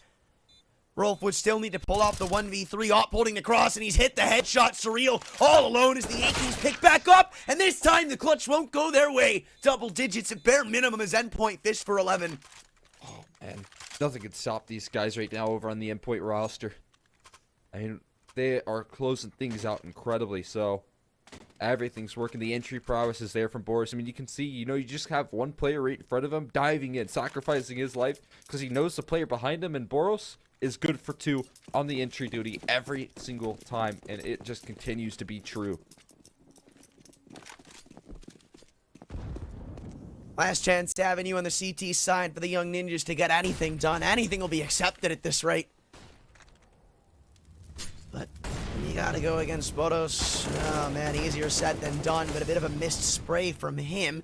Gonna mount an opening pick for the Ninjas as an A's now dropped into danger by the skin of his teeth. Won't fall to it, but he'll still fall to 2 HP, though I don't know if that'll scare him away from going for these entries, because we've seen him go for entries on HP margins similar to this. I'm giving over that AWP as maybe a better chance of the old Bogdan's Law taking place here, but this is incredible control here. How do you get this? Well, maybe that's the way here, pushing through the smoke, and there is a trade quickly delivered, but CTR has now bomb in his hands as the re-aggression will continue here. CTR, that's just far too easy dealing with those players pushing through the smoke. 10-5 is likely how we close things out as a Mac 10 flank coming through from Nerds. Seems a bit unlikely. Telling you, man, the FAMAS is the best gun in the game. I don't know why ZTR upgraded to the 8K. I mean, now they've just lost. Downgraded, you're right. He's gonna get timing. Never mind. Lucky. Beginner's luck. It's alright. Happens. No doubt. Nicely done right there. Good closer. Don't need luck when you use AstroPay, though. I'll throw that one out there. You don't need luck with that. Sometimes you flip a coin and you wonder, you know, is this website going to accept my my online payment? AstroPay, it's not the case, right? Yup. You're not flipping a coin there. It's not 50-50 odds. It's over 1,000 companies. It's not supposed to be odds. It's supposed to be easy payments, and that's why AstroPay is doing it so well. Exactly. Make sure you check them out. Lovely sponsors over at the Pinnacle Cup. All that being said, we start off the second half with a little bit of a timeout in play. I believe from the Young Ninjas. Wait, whoa. I just realized. I think Fozy wins the room duel. I think he does. You know why? Sun going down? I don't know if we're going to go back. I don't know if we can go back to his cam, but I wish we could, because if you see it, he's got a view of the city from that window. Yeah, you see it? Not only does he have the TV, he has the setup, he has everything so comfy, cozy, and compact in that space, but you open the window and you've got a gorgeous view. That is 10 out of 10. Congratulations, Fozy. You are my room winner. I appreciate that you appreciate a nice view in the rooms. Nonetheless, we do have a view of a ramp starting things off here. Endpoint looking to hold on to this control rather than play for the retake, which is oftentimes what can get the better of you. BQ starting off strong, but Nert seems to have slipped the net for at least one. Still needing to deliver more. The USP is laser accurate right now. And even an opportunity to third, but dropping the bomb and having to pull off the reload's good enough for him. He's put us back to even Stevens. Calls for some assistance, but the flank's not too far behind him. He needs to deliver on another kill, but ZTR's got him with a head turned. So his trades continue to fluster through. It still seems like the Young Ninjas have a winnable chance here. But somebody's going to have to break the boundary here shortly. Is ZTR is just trying to bait in for the flank of LNZ, but it does seem accounted for Boros. You can see he's eagerly waiting for a CT push to come through. Z as well, waiting to join forces with his teammate. Boris is now kind of covering both lines here, spotting out ZTR. Oh, there's a first initial kill. LNZ able to nail it. He has to take this fight up against Mighty Max, and oh, it's so labored. I think he'll be closed in from too many different angles. Bomb's been recovered, and they'll move back towards B. They're kind of splitting themselves up here, and LNZ now low, but he finds a kill. Nonetheless, and Young Ninjas off to a good start here on the T side of Vertigo. This is how it begins, right? You win the pistol, you take that force buy, and if you win that, all of a sudden it's 10-8, and all of a sudden you're one rifle L away from letting this game slip to a tie. And it just goes to show that Zonic is just crazy with that whole stupid Zonic's Law, because it's just about the same situation. 11-4 is not that big of a lead. I mean, we'll see if they can pull off a T-side comeback. It's my only question, right? Because it becomes a whole lot harder, I feel like, on this T-side. Although, at least you do start things off correctly with winning that pistol and giving yourself more and more chances here. Fozy, well, matrixing that scout tag. I'm with you that it's somewhat more difficult to pull out these comebacks on the T side, but it's like there's also a pro to it in the fact that if you're a CT trying to pull off a comeback, yeah, it's going to be a bit easier. It's way easier to hold an angle than to have to push one, but The con that you get is the fact that you're going to have to do it against a rifle round every single time at some point, but when you're on the T side of things, trying to pull off a comeback, you pull off a nice little rifle round win, you go up against pistols in the next, right? It's usually 2 for the price of 1, so long as you don't let the money get out of hand early. So there's obviously a positive and a negative, and the only real difference between the two is whether the Young Ninjas do or don't favor being on the T side here. Excellent point there. It's a nice setup, though, coming through from Endpoint, although this maneuver from ZTR, we've seen it work out before. Oh my god! And this time it's delivering damage. That's the bomb! Has answers.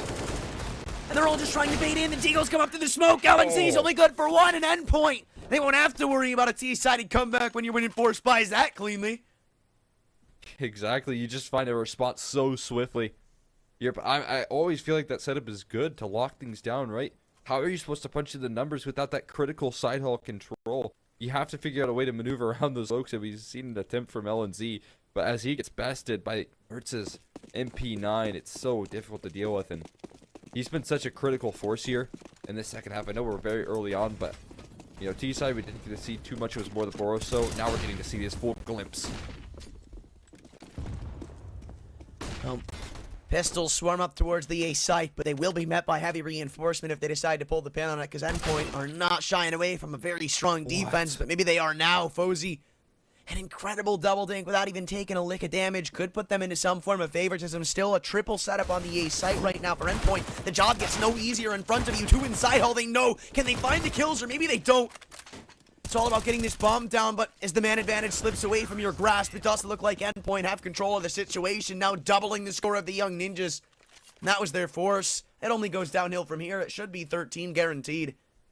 Oh, what an excellent recovery right there from Mighty Max, man, because if he goes down and towards side hall, he's that last A defender that's outside of those smokes, or rather inside, I should say, more accurately, and you know, that's a bomb plant. Even despite that, you would have been kind of happy with that economic damage and potential to really win that round. But denied the opportunity for Mighty Max, who does recover a full 5 Glock eco in play.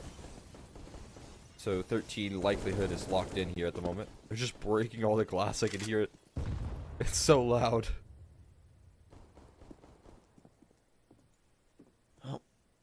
This boost probably won't be getting much accomplished here again. It is just the Glocks, and behind him is a low HP member to try to counteract it. Well, ZTR has actually been a bit of a nuisance to deal with, enough so that Boros' AK falls to the dust, and it's actually recoverable.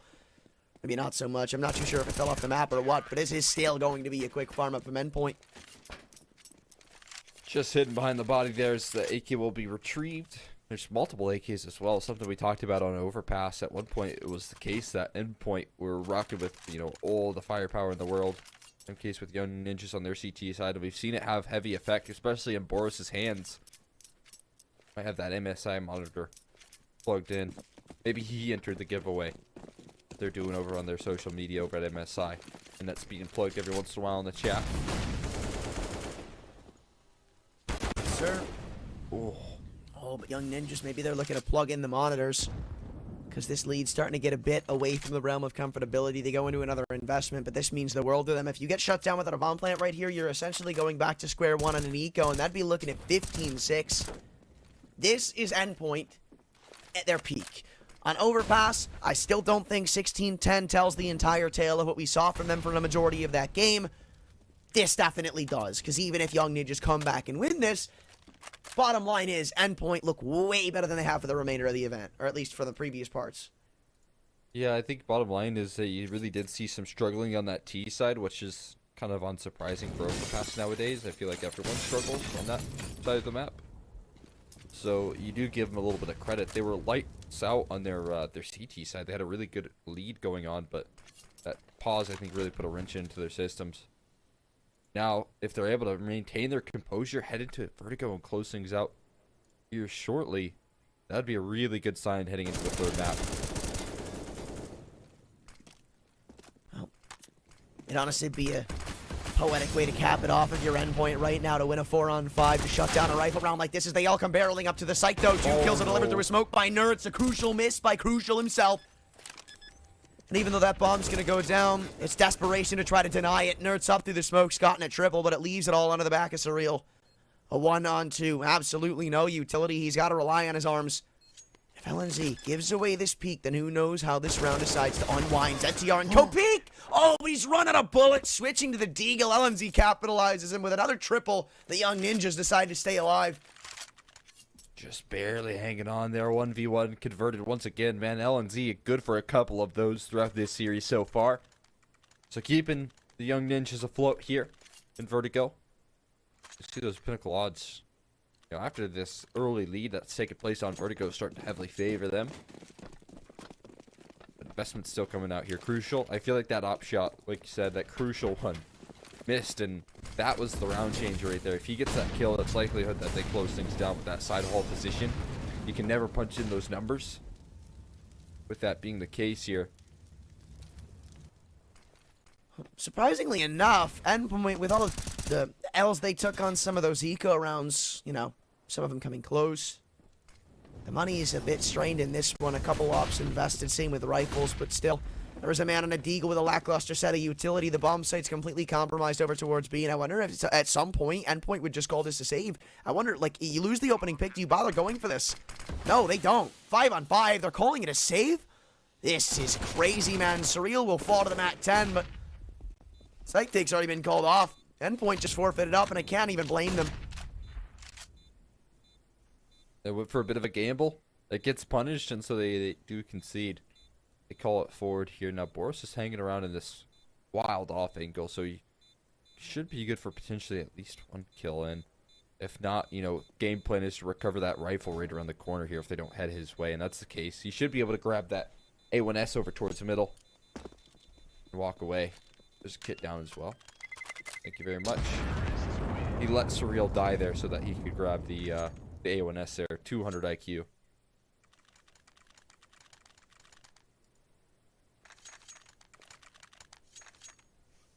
Oh, well. Still a big round, but I wonder if Endpoint just used this as their fill-in save, because so far I don't see too many investments coming through, if any at all. Everybody's staying around that 2K mark. It's actually really smart if you think about it, because it's the exact same buy that they go into the previous round with, if not more utility. And now it's just a fill-in save round. You get to literally roll the dice once again. If it works, great. If it doesn't, oh well, you weren't expecting it to. Yeah, that's an excellent point right there. They should be able to invest into this next round with the money they have left and a little bit of extra loss bonus their way. And they have rounds to go with, you know. They have a little bit of a lead going on, so why not, you know, give up a little bit of concession there and give an 8th round, given your current lead and standing in the matchup. A boost to cover the boost over towards the B side of things, and Crucial missing that side hall peek again. ZTR, I think, has been denked down towards middle. That's the case as Boros continues to be a nuisance for them. Look where Fuzi's snucking himself into. He's in sandbags.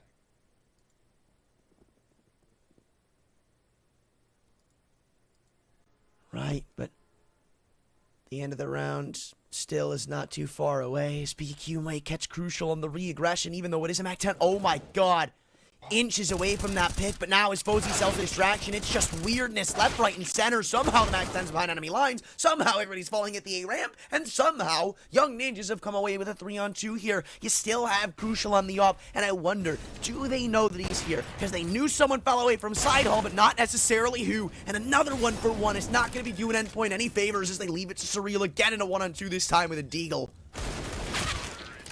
Oh, he's almost able to isolate that first initial duel on the LNC, but not able to close things down.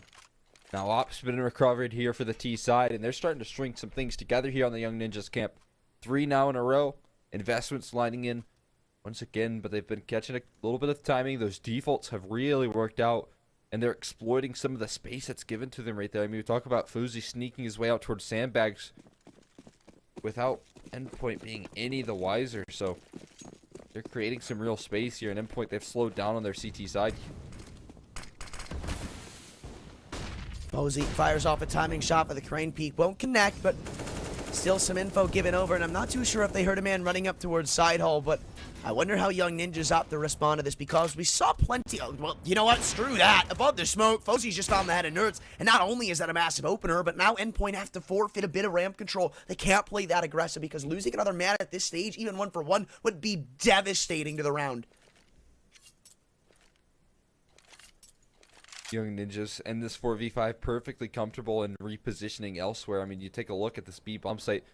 It is Boros standing here, and he's been an incredible presence, but he is just one man here to offer up this defense. He does have a second rotating in. Might be setting up a flashbang play.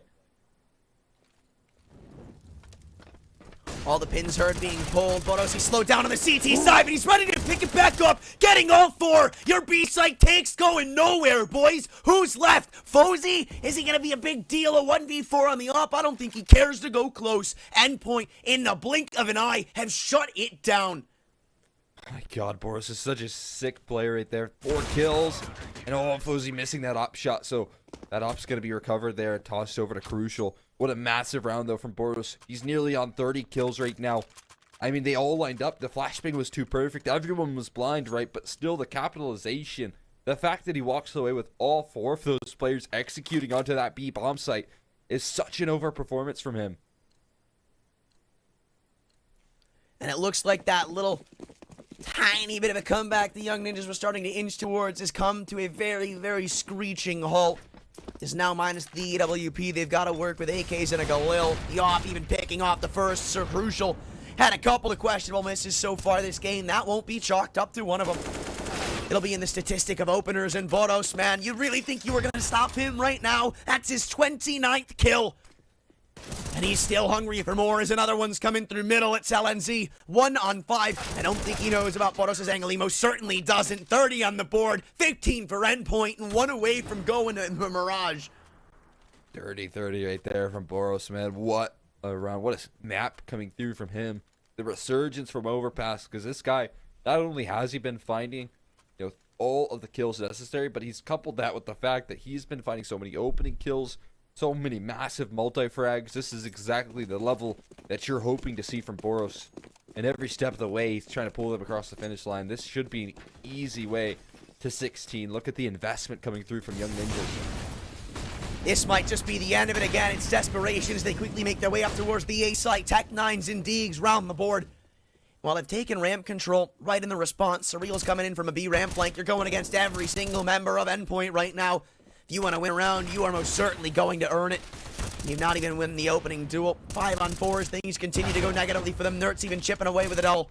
And this is the end of it right here, right now. Surreal's flank activates, and is it set in stone? 16-9 Endpoint. Slam dunk the YoungNinjas on Vertigo and send them packing into a third map. They are shaken up. What an incredible map right there from Endpoint. The YoungNinjas falling flat here on the map pick of Endpoint here. We'll be heading into the third map required. We'll be finishing things off with a decider right after this break.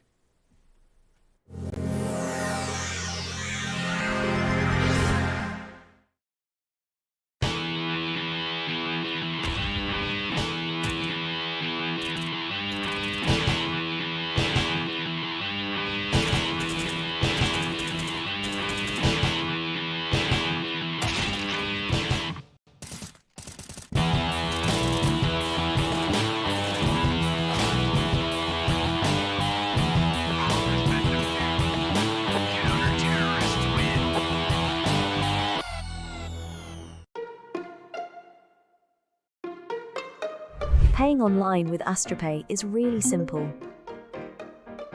From the merchant site, choose AstroPay as your payment option. Then, type your mobile number, enter the confirmation code, and select your preferred payment method. If you choose to pay with AstroPay Wallet, good for you, select it and you are ready. If you choose another payment option, follow the steps on screen. Your online payment is completed. Get the app in your favorite store or visit us at www.astropay.com.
into a third map we go. Maybe nobody thought it would be decided, or rather required, after seeing Overpass, but here we are. Endpoint, they stepped up their game heading into the second, and it forced YoungNinjas to be a bit pressured. Now on Mirage, we see you can't get the job done and keep their tournament berth alive.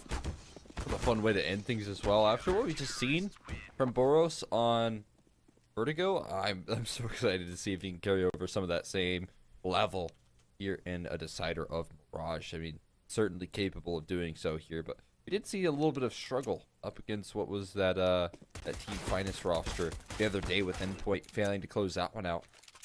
So now we'll see if maybe those same sort of struggles show up here and come back to haunt Endpoint with this third map. Yeah, if you're the YoungNinjas, right? I mean, for both of these teams, there's always reasons to think of why this is going to haunt your dreams if you can't convert right here. But you can't let that get in your way right now. The pressure needs to be off of your shoulders if you want to bring out the best in yourselves. Because look, on a map like Mirage, if you're not individually showing up, you are going to be left in the dust. No doubt. A little bit of jump spot action here. Boris is going to be tested here. He's passed multiple occasions on the anchor positions, but now spotting things out very early on. The alarm bells start to ring and the rotates start to arrive here. Malcolm bursting out into the A site, but yet to clear. Boros, who's still on a hot streak, coming in from Vertigo, already doubling down, wanting 3 on the pistol.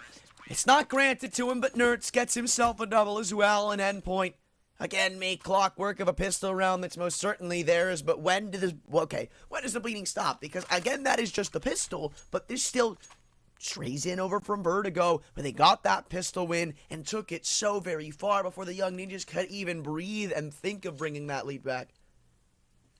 Yeah, that's such a good start, though, right there. You gather that early success. You have Boros activated to kick things off, and that becomes terrifying. Now, denying that bomb plant here has encouraged YoungNinjas into a force buy of sorts. Having to deal with this connector presence here early could be a chaos for Nerds, but getting that bottom connector smoke down just in time here to not deal with it.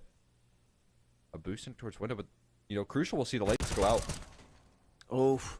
In the smoke. See you later, ZTR. I wonder if that was a bit of a smoke glitch. Actually, you know what? I kind of want to get a replay on that. I was going to say, because I'm pretty sure it's just the light shining through the smoke. That was actually really smart. Yeah, if you position yourself right there, you can spot it out early and see that light go out, and that's exactly... I've actually seen him do that once before. So making sure to punish those window boosts was a good idea, but not working out to their favor. Surreal tested, but taking the long-range angle. Very smart. Does not commit to the angle. Here's the flashbangs come through, and he very well easily could have had one of those picks, but the worry is having that trade come through, because right now, if you're Endpoint, you win this round with not a single player falling. That is monumental. Very, very huge. Cozy and LNZ, though, going to reposition back towards middle here. I mean, it's so wild that we see this aggression coming through from Surreal in towards Underpass in a 5v2 anti-force buy, which they've already thrived so much, but they're not happy with, you know, just thriving. They want to do even more. They just want to shut this one down as soon as possible. And maybe an overextension there from Nerds, but a blinding headshot coming through from LNZ. Flows are potentially clean as they do finish the job. Unfortunate for Mighty Max that gun is not going to be recoverable for him, but still.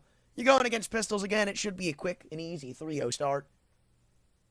And then we get into the first rifle to wonder and at least hope that the YoungNinjas can keep this competitive, because on Vertigo it got out of hand. On Overpass it got out of hand.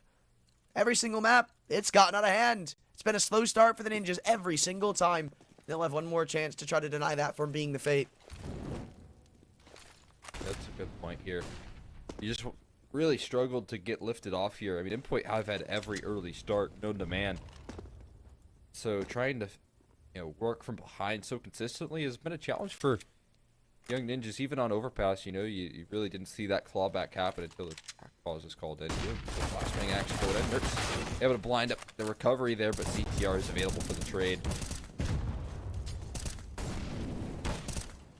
Yeah, this round going about the way you'd expect. Quickly mopping it up. They're lucky to get a kill into the mix, but still, as the smoke settles, it is just going to be YoungNinjas falling 0-3. Actually, even doubling down. Good stuff from Fozy on the P250 there. Oh no! Mighty Max couldn't hit the E button on there just in time here. Cringe. A little bit unfortunate, right? But I mean, that feels just like a Counter-Strike issue, not a Mighty Max issue. Maybe he could have if he was using Astro Pay there to collect some more checks. Of course. Right? Or if you had the MSI monitor plugged in. There's a couple of worlds where you could have gotten that gun. better vision on the, or maybe faster reaction time with the improved 360 hertz, 1 millisecond response time, right? Hey, sometimes 240 ain't enough. Doubt. There's doing a giveaway if you want a chance to get your hands on that. If you go and check out MSI socials. I just realized there is already an op in play for Endpoint. They do not want any funny business happening. They want to start to sweep away this CT side. And on a map like Mirage, where it's usually like 8-7, it's like it's not usually one way or the other side too much. Getting yourselves a lead this big off the rip could be so monumental. Bigger than any map we've seen so far. Because of how even Stevens it is, you're not going to have much troubles working from the T side. Posey swinging into ladder. Right behind him is BQ, but the spacing's just a little off, and it could mount them a double. Or rather not. Nade bounces into window, but we're still all evens in the 4-on-4 as ZTR somehow crept up connector and could go uncleared. Seems to be so very aware of this possibility, though. Now, he does still have an incredibly effective positioning. Mighty Mac's going to be tested, but not played off fully. Wow. They get a bit of utility down there to try and force him off the line. Certainly creating some chaos here. A flank coming through A, but it's all a bit of a mystery as the direction turns their attention from YoungNinjas in towards the A side of things. Crucial's going to be a bit late on the positioning, and I wonder if he's even going to bother taking a peek in towards the stairwell. Maybe just hoping to get a kill in the cross at the very most. But considering he's the only one here, can you really afford to fall? It doesn't look like he can. Missing the shots through the boxes. And even a man... No, I'm sorry. I thought Boros was a T, but for a second there, I thought somebody was going to go undetected in middle. But 2 for 1 is definitely favorable for the Ninjas. As it's up to Crucial and Boros, but still, Boros is a one-man army. Not this time around, though. As it's all up to the op in the 1-on-3. There is a smoke and a flash in play, but with no kid, it does just look like he's looking for exit frags. The YoungNinjas won't let this half get that far out of their picture. Yeah, first gun round swinging their way off of some big plays coming through there. LNZ able to sneak his way in towards the jungle side of things. I think offered up so much potential right there. I mean, you get those 2 mollies down towards B. On top of that, you have Boros who is flanking in all the while. Crucial's fighting for dear life here. But I think he's gone down to the bomb. And I mean, it was just a great bit of misposition, misdirection shown in from YoungNinjas. That's a big round. You shut down the op, you take away a lot of that cash, and you pretty much make the first 3 rounds as successful as they were for Endpoint meaningless. And it's good to see, right? Because we don't want to see another one of those slow starts from the YoungNinjas. We want to see what they're really made of. Where they're supposed to be comfortable on Mirage. Where this series could have easily been 2-0 with how the YoungNinjas had looked at the end of map 1.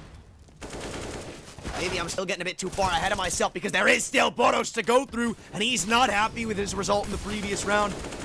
Single-handedly picking up 3, even maybe getting a 4th if they don't well clear out under balcony. Posey full blinded, and the dink delivered, but rarely does he miss shots like that. Not finding the kill as LNZ is left in a winnable 1-on-2. Above the stairs smoke is another man on the FAMAS, but Surreal will catch him as it fades.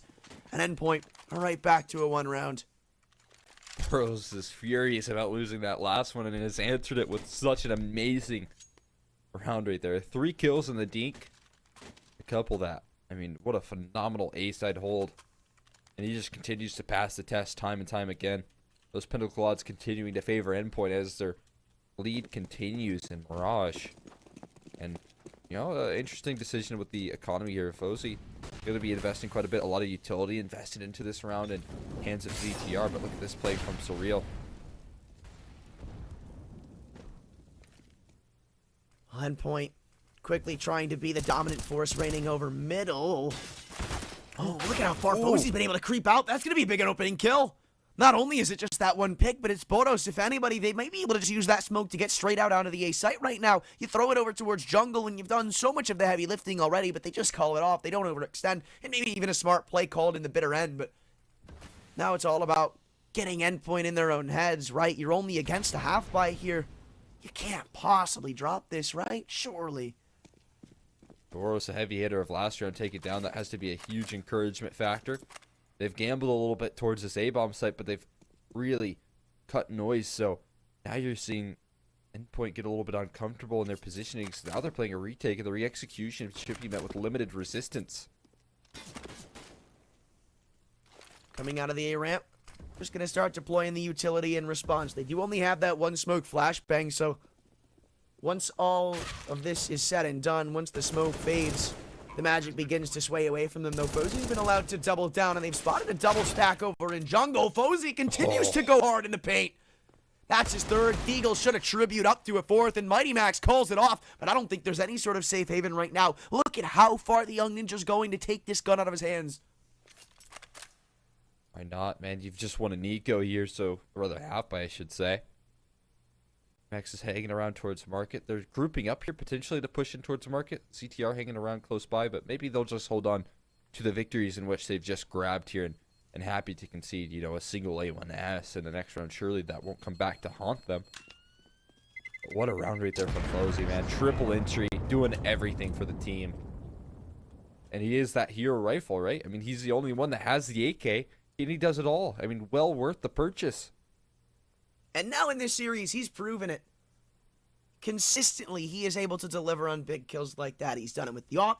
He's done it with the pistols. He's done it with an M4. He's done it with an AK. What can't he do it with is a better question to ask yourselves, because now Endpoint are sent to their own middle half buy where only one rifle is going to be invested. And I can't imagine anywhere close to the success is going to be brought in their camp. Because if you wanted that to happen, I'd most certainly be dropping that rifle over to Bodos for how he's been playing in the past couple of maps. Yeah, I mean, right there he gets caught on some unfortunate timing with Fozy pushing out. But he has been so consistent, although maybe Mighty Max is the perfect man to have the rifle. He's able to deliver one, but only one before he falls here and leaving Surreal a little bit worse for wear on this defense. Now these pistols must respond. Crucial. Sitting in window. Continues to isolate these fights. Fozy, you can't commit in, bro. You're the one with the bomb. And it doesn't matter if they were able to clear the B site, because that's the only piece of the puzzle they need. Nerds gotten some safekeeping over in ladder. Thankfully for Rolf, he'll catch him with his head looking the wrong way. And Surreal once again is left in a 1v2. The bomb's dropped on Catwalk, so he knows he has some time to try to maneuver a bit of an off angle. He takes his business elsewhere, going around through CT. Into the murder hole he'll go, presumably to potentially find a gun, or... No, he's playing the long con. He wants to go to the A site, but it's a misread. The Young Ninjas know. Even if he's on B right now, he only has a deagle. You don't want to overthink it. Just go up, trade it out, take the round from there. But 40 seconds to go, and they're still playing this so safe. Here's where that concerning factor can come in, you know, like you said, you walk in towards B here, you play the numbers game, and even if he was there, you just trade him out. And that's what they will eventually do here. They're sitting Rolf in as a sole man. Maybe if he spots anything out, he'll trigger a rotate, but he's been called clear.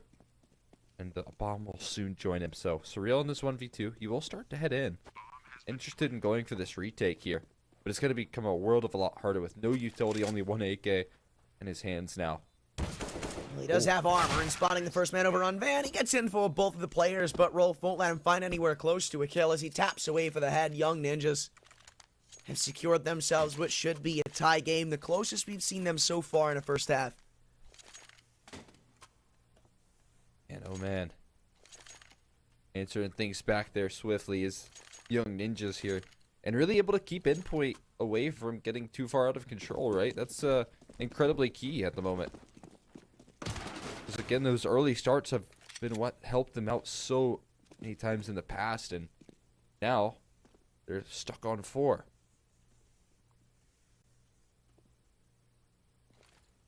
Yeah, this is a really good start from the Ninjas, and I was going to say for Endpoint, I like that they're trying to dominate over mid control with these rifles, because it is a big deal. When you look at the T side of this map, a lot of the free reign comes from just how easy it is for you to take mid control, where you smoke window, maybe even throw a con smoke. The only thing that Endpoint would really be able to do to contest is potentially flash up and through it, or have somebody jump out into underpass. Long story short, it's just difficult to play a passive approach into middle, so Endpoint don't want to be doing that. They try to do something more aggressive. You see they've had a lot of presence in ladder room, on catwalk, deep in connector, peeking in from window. They're trying to sell to Young Ninjas that they're not just going to fall away. Yeah, it is a good sign here, especially with a pass given these players and their ecos and how good they've looked here. Now, look at this. Crucial. Gonna drop the bomb, and it's at least a little bit labored.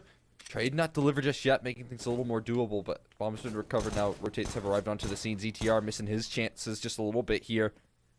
Still, I feel like this leaves him very worse for wear. He can't get past this ramp line. No one's hitting him just yet, though, but he hasn't found responses. He hasn't found any sort of dinks or any sort of way back into this round just yet, so. I mean, there were ample opportunities to try to find that kill. Yeah. he gave him a lot of ways to potentially come back into that round. Like, one more P250 kill, and who knows if Endpoint take it or not. Yeah, I was with you right there. It looked like they were bringing things back just a little bit. Yeah, finished the job at the end of the day, though. So tied up 4-4 now, and again, keeping that early start that has been consistently in the pocket of Endpoint. Not the case here and now. They missed that boost assembled there, but doesn't matter. No one crossed in towards connector anyways. Yeah, well, both teams calling a bit of a mulligan over on middle, but Fozy wants the kill on A. Perfectly placed flashbang from BQ allows an opener, and now Endpoint have to potentially re-aggress to get themselves some map control. ZTR as well, trying to work another pick over in middle as the head's been spotted underpass. Him and Crucial take a bit of an engagement that he won't get the better in. Oroso encouraged to re-aggress after losing his teammate. And Fozy, man, he just continues to be a menace on this A-bomb. Said another opening kill delivered from him. 3 on 5 here. How do you bounce back into this round? The only way is off of some Crucial heroism. You've got another man rotating through, though, so Mighty Max seems like he wants to put all the eggs in the A-site basket for good reasoning. I mean, it does look like that's where the YoungNinjas are going. They've also given a little bit of extra time for Surreal to try to activate in on this flank, but if these smokes come out before he's even in T-spawn, yeah, his impact probably won't be that big. In fact, now having to just knife out, run up to the site, and hope that it goes well for him. But still, you need these defenders to find kills on the initial hold.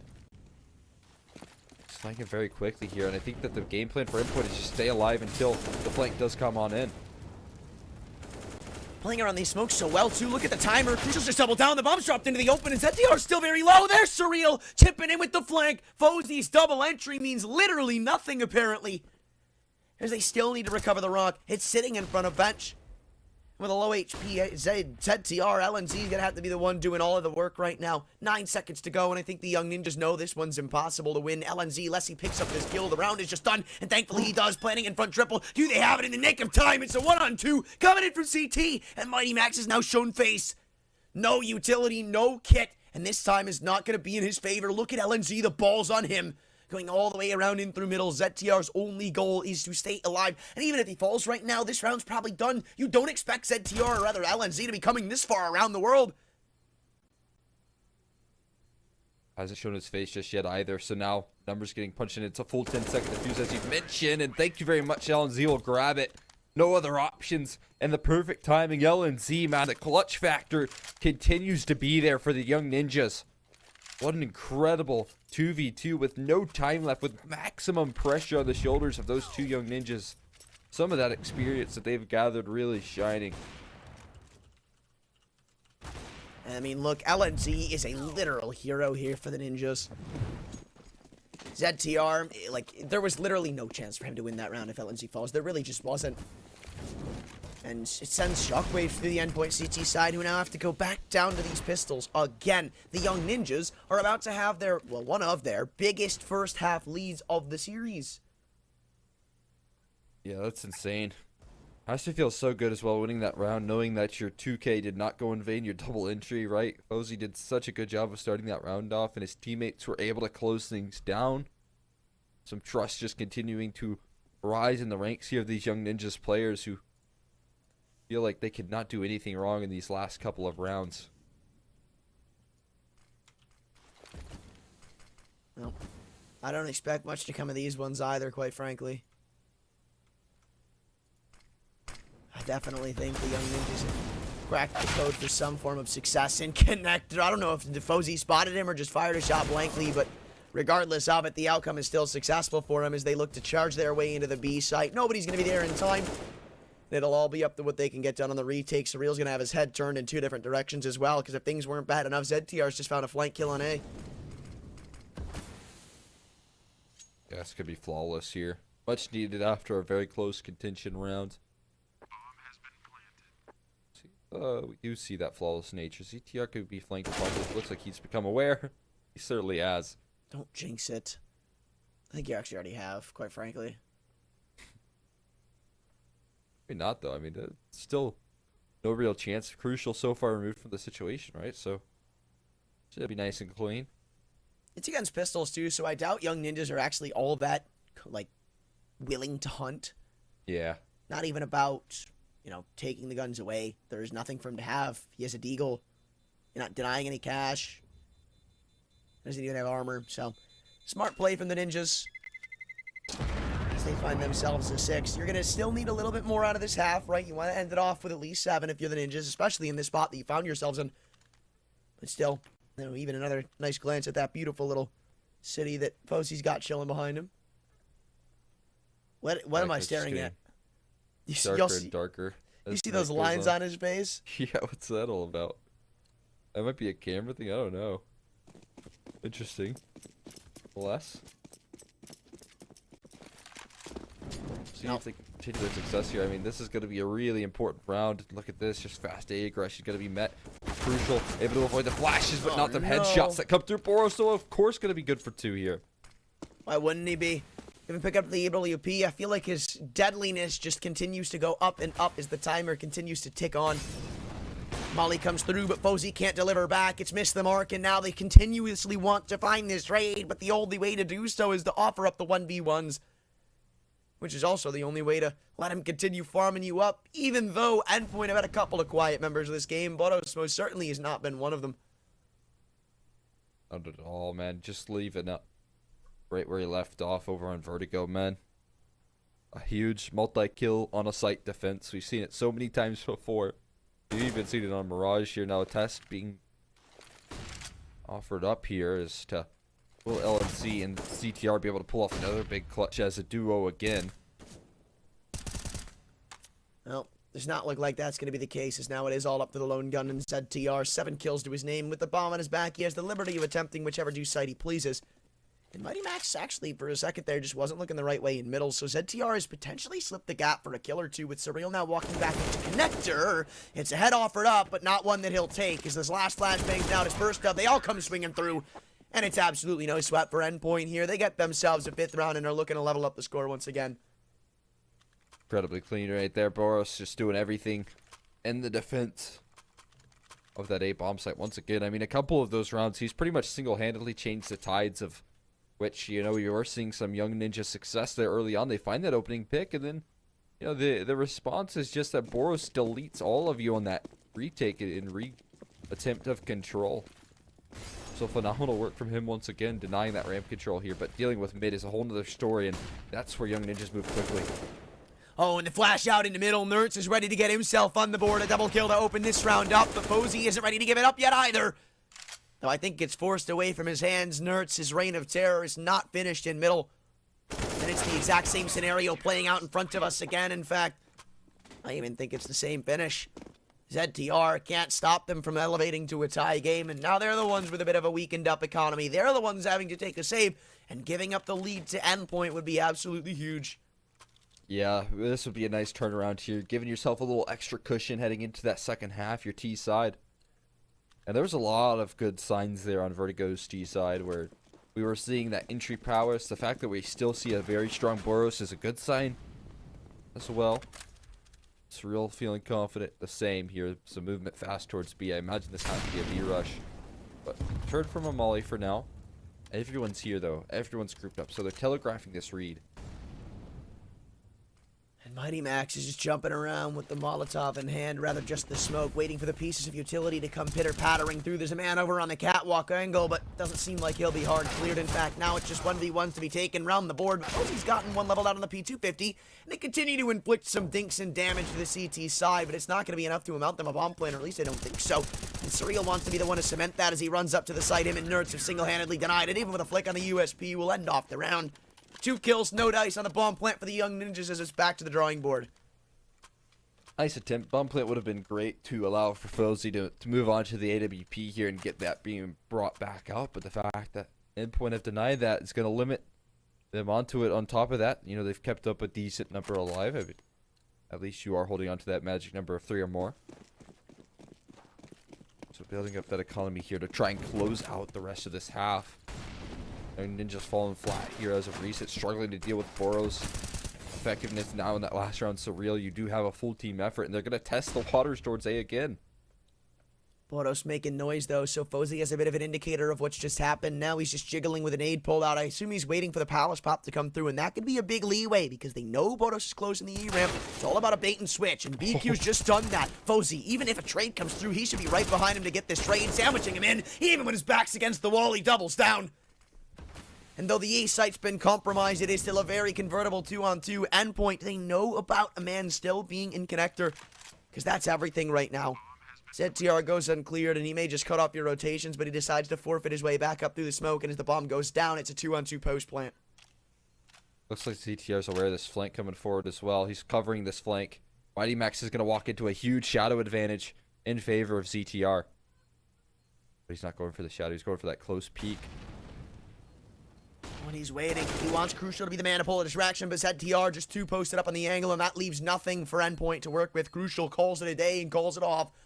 Tied up once again, YoungNinjas keep it as competitive as can be. And there's 2 ways to take that ramp fight, so it's not necessarily that Mighty Max did it wrong, because obviously, you know, you were talking about, oh, dude, no way, you lose that off and even giving it up to Fozy. That's the worst case scenario. But for those of you who don't know, what Extra's talking about is when you're peeking ramp like that, there's a slight shadow advantage you get if you decide to walk up on the far wall. So if anybody's holding you from ramp, you're still giving away a bit of an advantage. Or if you swing close, they still see you first. So either way you peek that, you don't have the advantage. It's really just hoping that you catch a timing. Yeah, you just pick your poison, essentially. They had that flashbang set up for it, and unfortunately, just far too aware there was the Young Ninja player in ZTR closing things down. Those 2v2s, making sure to deny that success here. A fast A play being hit once again here, testing the waters. Has been passing a couple of times there. Boros now good for 0, and that's a great start for Young Ninjas. Instantly bursting out into the site, getting that bomb down in a 5-on-4. Crucial's the only one who can respond. And above the ticket boxes, he should have had a recipe for death there. It almost seemed like his death note was signed, but now it looks like the advantage swings the way of Endpoint. The retake still on the card behind the smoke. We need more from ZTR. He's been quiet in the past few rounds, and it won't seem like he's chirping up yet. All of the utility starts to get dumped in. A Molotov blocks off vision through the 8 ramp, but Fozy and Co seem to clean house. 1v2, Crucial. He should have already been dead, but now it looks like it's just a bit labored. 1v2 for Fozy, and he'll find the kill with ease. 8 for the Young Ninjas as they pick up yet another T-sided half. And that could be the end of days right there. We've seen how strong their CT side can be when it starts to get moving. Yeah, I mean, once you do have some of that X factor, you know, Fozy showing up in a big way. You have ZTR and LNC proving to be an effective duo once they're left into really awkward situations. You know, in those 2v2s, 1v2s, they've been consistently closing those out up against Endpoint here. So you do have that clutch factor. You have that Fozy factor here for the Young Ninjas to deal with in the second half. And, you know, again, Fozy can take control of this game on the CT side op presence. This is a great boost. I love this, but I don't think it'll be met with any keys here. As you can see, they take a detour towards middle. Oh my god, ZTR, that is very ballsy, and I like it. It's not going to pan out for him, but I guess when it comes to the info game, he knows everything now. He's just unraveled the strat for Endpoint, maybe even back to the drawing board in the mid-round for them. Having to change up the call. The boost on Catwalk still cements a double B hold, so that should attract them into an A-site take with BQ pushing ramp. There is some confidence in his own defense, but still, it seems like Endpoint are weary of somebody being pushed connector or other ramp. Yeah, they should become aware here soon, right? You clear out A, all of it clear completely, and so that leaves really one option. It's either CT retake positions or a potential fast flank, but we'll see what BQ can pull off here in this position. He's just been spotted, though, for like Mighty Max, I believe. Has he? I don't know. One's on the top of stair watching ramp, so I imagine that's the case. Well, I'm just pretty sure he's jiggling back and forth because it doesn't seem like he's too confident on one angle or the other. Now they definitely know, and yeah, you can see Mighty Max just because of it, still a 4-on-3. And you don't expect a man to be underbarrel here, do you? Actually, no, they just took care of him. But smoke and a kit, that's your only way of winning this round. Fozy, rather BQ, I'm sorry. He wanted to try to recover that and just get on top of it. But Endpoint, overwhelming with the Glocks, decide to take another pistol win, and we're still tied up. Yeah, I mean, this is kind of a fitting way to end things, right? We've seen both teams take their map picks pretty convincingly, a 16-10 and a 16-9 for both of these rosters on their map picks. And then we head into a decider, what should be more of an even playing field here and an even ground. And man, I mean, it's just proof in the scoreline. Tied up 8-8. We've had so many tied scorelines every step of the way. Well, Scout fires off a tag. It'll connect, but he decides to vacate the angle and window. He's done his job. Maybe even one more tag would be more than he should be asked for. Because remember, you get that tag, one dig shot, and all of a sudden it's a quick kill. So with every tag you allow to slip through the cracks if you're Endpoint, it's just another way that the Young Ninjas could crawl back into a round like this. Everybody's stacking up the B site too. It's a hard read, but a good one, because apparently Endpoint have some favoritism over there as it stands. Oh, that so oftentimes we see catwalk splits on Mirage here on this anti-force by anti-eco situation, so it's stacking towards B is a perfect read coming through. But how committed are Endpoint? Are they ever going to prod for information? The execute's lining in, so no, the answer's going to be they're going to walk right into the stack. ZTR is the man to keep your eyes on, because if he doesn't go clear, this could be a nightmare situation. His 3 kills instantly are found, 3 big kills. And now it's up to Crucial, 1 on 3. And as he's getting flanked from almost every single direction, this Galil's going to have to start chirping up. Already found 1, but running out of bullets. The reload will soon need to be taken, and that'll be the plan of attack for the Young Ninjas. You force that reload out, you just go in for the swing, and there it is. They start pushing him down, even creeping away. BQ, though, gives away the shadow advantage. Crucial has made this one doable. Rolf, as good as he is, he's found 2, but is 3 gonna happen on 69 HP? Absolutely not. Endpoint's day is saved. They walk into his stack and come out to tell the tale. Oh man, you can imagine the sigh of relief going on right now in the Endpoint camp, as Crucial has just saved the day. They walk right into that stack right there, and they don't get punished. Crucial bails you out. What a round from him. Incredible stuff. Now, that was great economic damage there, but on the force by Young Ninjas, we're hoping for the round victory. And now it's just USPs. They'll go ahead and wave the white flag here. They don't want to continue to get caught in that trap of constant investment here. So far, this is a really good-looking T-side from Endpoint. Obviously, take it with a grain of salt because it is just the opening couple of rounds. But BQ's actually started it off with a double dink, and behind that smoke, oh my god, I thought Fozy had a one-way. Again, another recipe for disaster, potentially under the cards. Another smoke now blooms in. The Young Ninjas have a little bit of a way to work into this round. Again, the time is everything, because if you just walk into a site, you don't clear an angle, and unfortunately a Deagle's sitting there, and all of a sudden, this round starts to get thrown into the wind. LNZ and ZTR, though, aren't comfortable with their positions over on the A site. Surreal right now, no way. I thought he was going to line up a piece of utility, but he won't commit. He's lining now it up, falling but luckily away. he has his rifle out still, so he's going to not get punished by that aggression coming through. And a well-thrown molly in to force CTR in towards underbout, which followed up by an underbout molly here, using that utility to perfection. Into the flames he goes, but still standing for now at least, but not for long, as eventually the pistols will come collapsing. Oh my god. Rolf is good for a nice 1D here to answer things back, and they're not finding the trades just yet. I mean, this round is still super heavily Endpoint favored, but damn, dude, relax. On the USP, he's killing it right now. That's not even his first kill, remember? Like, that would have been his second frag. He found the opening pick. Oh, man.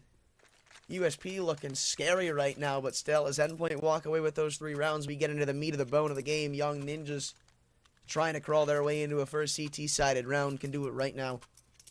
Here's where the action will really start here. Here's where the real test lies in for Endpoint. And even, you know, up against the pistols, it looked a bit scary. It looked a little bit disjointed. And, you know, you give Crucial a big credit for closing out that 1v3, but money hasn't been built up off the pistols. They haven't been able to get too much success going on here. The molly's been missed. Those foes, you have free range towards this mid pick, and I think that's a Mac 10. I also so Mighty Max is in no man's land. love this play they went for over an underpass. They dropped in the smoke, but it's not going to be enough.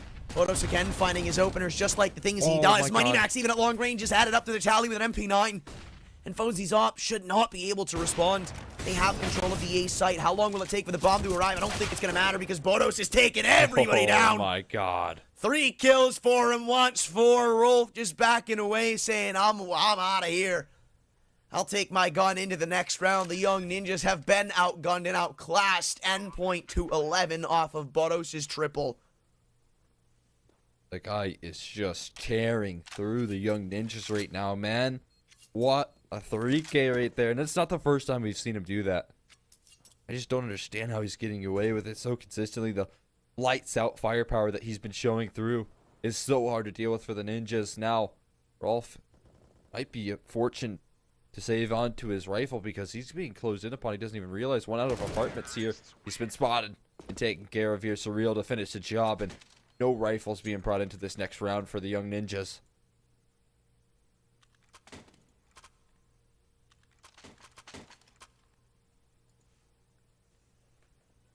Well, right back to the pistols they go, and Endpoint are once again mounting this super, super upsetting start. I say upsetting if you're a YoungNinjas fan. Definitely smiles on their faces, and I mean, even when they were faced with great adversity, you could see they weren't necessarily too upset.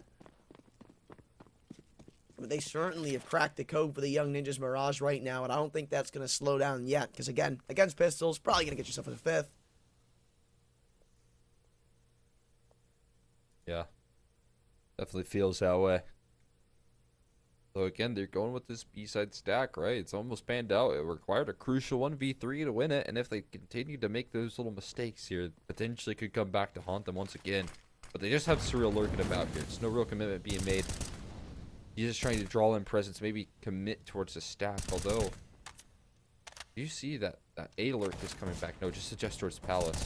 There's still no set game plan here. This mid control is just going to be held on to for now. Yeah, but again, Endpoint are taking their sweet time with this one, and eventually I feel like this is going to catch up to them. Maybe not in this round, because again, it is just the pistols, and they are stacking in the B side again, so I like the attempt, I really do. But now it's BQ holding this angle above the little lamp that we talked about earlier, that they will try to concede into the A side, 37 seconds, and they won't be met by any opposition. In fact, quite the opposite, as BQ's got his head turned. The only chance for YoungNinjas in this round is now flundered away from them as they continue to quickly add up these kills. And even ZTR trapped in a corner here. He's not getting away alive, I'll tell you that much. 1 on 5 for Fozy. Deagle in hand, now being hunted down in from market, or maybe not hunted so much, more so as just held for. Yeah, I mean, you're in a position where you know that the last player is likely on a pistol. There's no real point in trying to hunt too crazy much. Do they know Fozy's here? I think so. Nope. Oh, nice shot. Well done. Thank you. Can he save onto it, though? They're hunting. They want that gun out of his hands, bro. Do not let him have anything. You take that out. You make him earn his weapon. You make him buy it. Good news is, I mean, he'll toss that one over. He will buy his own weapon, but he's given that op, or AK, I should say, over to ZTR. Who'll be wielding a little bit of advanced firepower. Now, the issue is, look at that string of T-side rounds in a row. 5 now on that T-side. As they just don't look back whatsoever. Can they continue their success? It's another investment coming through from YoungNinjas. This could be the end all be all, too, because, I mean, even though you're going to get a buyout in the 14th round, even if you lose this, it's like, that's 14-8. The rifle rounds have gone absolutely nowhere near your direction, and now they're just going to try to do it with a quick B hit. Now, this is a map that I can guarantee you isn't that bad to go for a quick B play on. Very common to do so as well, as only 1 kill's found on the initial defense. It's up to the retake. Plenty of utility to do it, though, so give him the benefit of the doubt. Nade Molotov combo combines up for a kill as Crucial's tagged back 1 up through the smoke. We're still all even Stevens, not before Fozy can say anything about it, though. Surreal and Crucial. Oh, it was a bit worrisome. I don't know if he spotted a shoulder in the market player, but they're both coming through in that direction. And now both of them spotted. Surreal gonna drop in that Molotov. They're gonna get burned up if they come in through empty pillar. Tagged up as well. Crucial can't hold the angle and misses the shot. BQ has finally gotten YoungNinjas on the board. Finally in the second half, man, but it was labored. You saw that Endpoint. They were just trying to drive the nail home with that B rush, right? They had a lot of space being created as well, so they were really moving quickly into that bomb site. Just couldn't pull it across the finish line there. It was another crucial clutch position, but this time it doesn't go his way. BQ saving the day there for YoungNinjas and keep things in relatively good stead. But you have to follow up on that success. It can't be a flash in the pan round. Yep.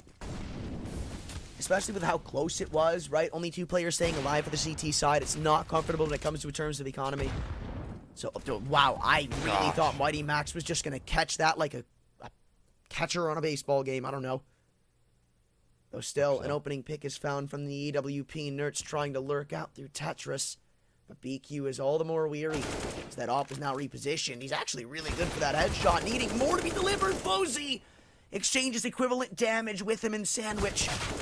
And this round is by no means over. Surreal as well, finding a beautiful pick onto LNZ, has completely opened up the A site.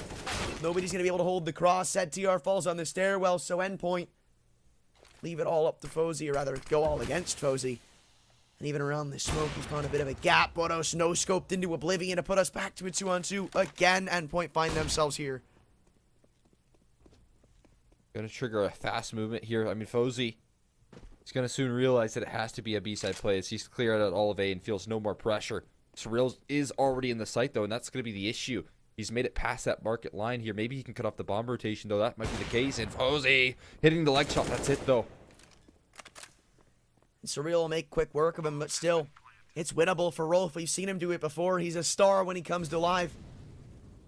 So it's not impossible by any stretch of the imagination, having an indication of where both of these remaining players are. One over at bench, and if Surreal offers himself up in this round, becomes more of a reality than you could ever think of. Even running out of time for them to stay alive. They both play in the angles, but Surreal is luckily able to hit the headshot and Endpoint. Probably the closest 2v2 you'll ever see, but they still walk away on top of it. And right back to square one, YoungNinjas. No cash left, have to give up 14. Again, man, you just are in this dire state of, you know, failing to string things together, right? It's such a hard position to be in for YoungNinjas here, conceding likelihood of 14, like you said.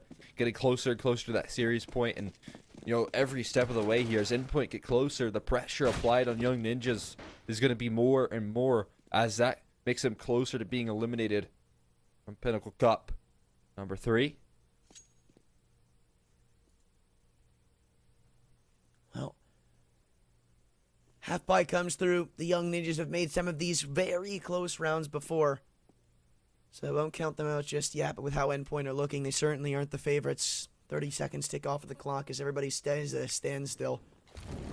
This time, Endpoint played a bit smarter than I would argue for most of the eco rounds. Usually they just decide to go balls to the walls into one of these sites, and it's a big risk to take. It's a big 50-50. Now they just decide to try to work up some of these kills, but 2 for 1 most certainly is not the deal they were expecting. It's a fire sale right now for the YoungNinjas.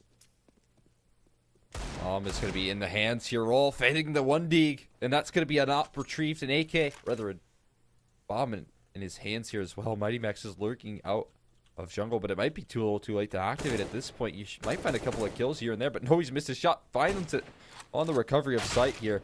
LNC, oh my god, he's dropped as well. This is workable, and oh my god, they're giving more space.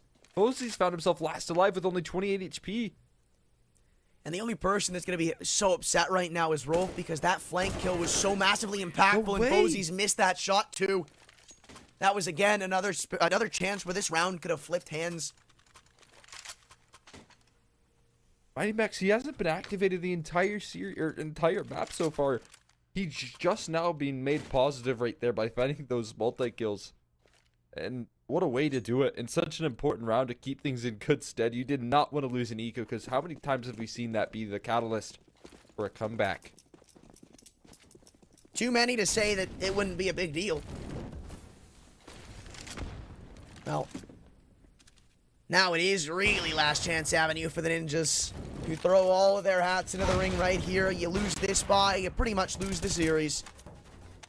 So this round's impact cannot be measured by mere words.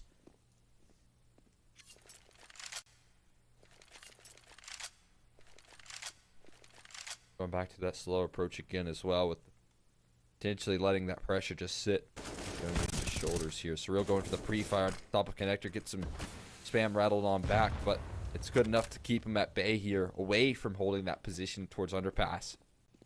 Oh, crucial. I didn't know if he was in connector or not, but if he was, he most certainly would have been making a crucial mistake.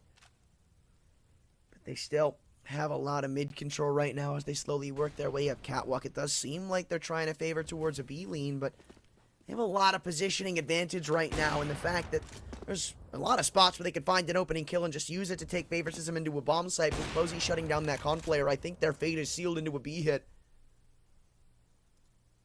Could have been an easy line across as well with the duo here and ready to light things up. Rolf has been spotted getting that utility down, but still it's going to be a hard cross. And everything is dependent on how the two site players fend it down. LNZ and Co so far holding up to the task, though. Rolf around the pillar, still answering back with a couple of kills of his own, though. Crucial's the man you got to worry about because the cross has already been found in market. Fozy, though, doesn't drop those. Nerds 1 on 3, one of the stars you expect for Endpoint. He's been quiet, and he'll stay that way. A triple from the offer of Fozy puts them to double digits and keeps them in contention. Getting closer and closer to that 30 bomb right there. His Fozy, man, trying to pull this one across the finish line single-handedly. Leading the charge, leading the server here. Surreal, the only one keeping up with him. Absolutely wild. But he does it again and again there, Fozy. Holding on to his op as well, but that bomb plant is going to keep things in good stead here for Endpoint, who are continuing to invest, continuing to apply the pressure. It seems like consistently they're able to find those bomb sites. Now, whether or not they close the rounds out is a different story, as we've just seen, but it's never an easy pathway to finishing the job for YoungNinjas on these gun rounds. Well, there's still a very, very clear avenue for the YoungNinjas to sneak back into this game. Endpoint, don't breathe easy yet. You've still got a little more work in front of you to do.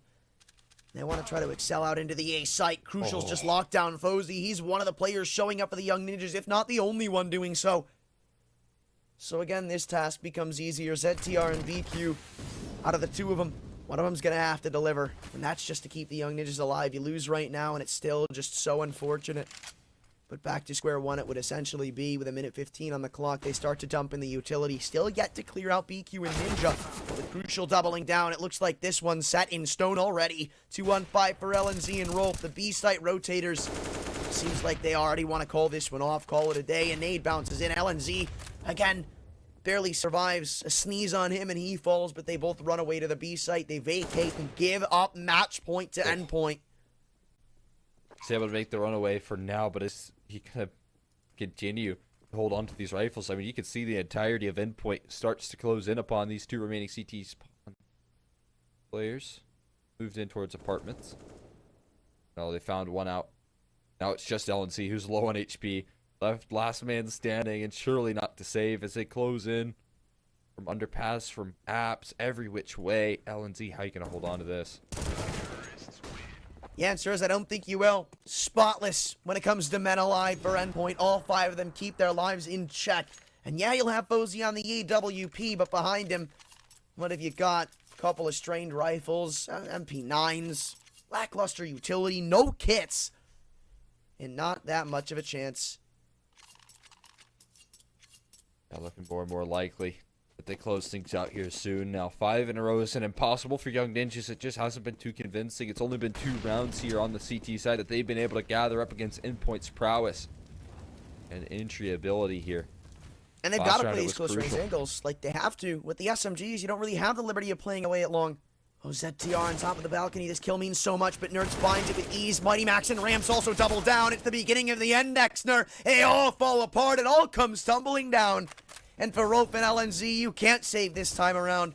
You've got to pull off the 2-on-5 as it becomes a little bit easier. Rolf seems like his kill's gone unnoticed, trying to find the spam. Doubles down, upgrades to an AK. And he's really trying to fight for this one. He won't fall over like some domino. He'll at least give it the old college try as he makes his way up connector. He doesn't have a kit, so no time of the essence. And even a smoke deployed on the bomb as Nerds wants to swing through behind triple, but he'll find the kill. No Cinderella story for him as 16-10 Endpoint reverse sweep it. Absolutely incredible stuff. They stay alive here. The YoungNinjas looking incredible on overpass with the comebacks that they were able to pull through. But Endpoint every step of the way from Vertigo and then on out. We're so hungry to close things, so hungry to keep their lifeline in the Pinnacle Cup, and you got to give him so much credit to Boros, man, because that guy, he clicked on in those last 2 maps, man. That was a difference maker in some of those rounds. He did such a great job. Of course, and even Overpass, I would still argue, was not as one-sided as the score dictates. That was really convincing from Endpoint, and I am so excited to see them continue on. And again, it's just unfortunate that YoungNinjas have to drop out this early. If you gave them a different playoff run, or rather just a different bracket run, I'm confident they're another one of these teams making it through, but again, it's just how it goes. It's just the unfortunate way of the Swiss stage. It's unforgiving at some points, and that's why the YoungNinjas find themselves as our final 1-3 resultant. Yeah, I mean, you got to give them credit, right? The teams that they've lost to, Copenhagen Flames, Endpoint, obviously, what we've just seen is an incredibly lethal force, and then Mad Lions, obviously, I think a bit of a blunder from their part, but yeah, I mean, nonetheless, you had a really difficult go of things here in the later stages after that loss to Mad Lions rather, with the 2 teams that followed suit. And so, you know, a great showing from them overall. You got to give credit. YoungNinjas playing with I believe it was BP as well, and looking relatively good. Fozy's looking incredible as well. I mean, there's a lot to write home about for this roster, but just not having enough in the tank to deal with the prowess that they bring to the table over an Endpoint, man. Boros was such a lights out player, and on top of that, you had crucial firing with the AWP as well. Well, at the end of the day, that's the result that stands. Endpoint, they look to return back to form and become the gatekeepers they were once known as, but still more work to do in front of them. They still need to win one more to qualify to the playoffs, so come back tomorrow to see if they do or don't.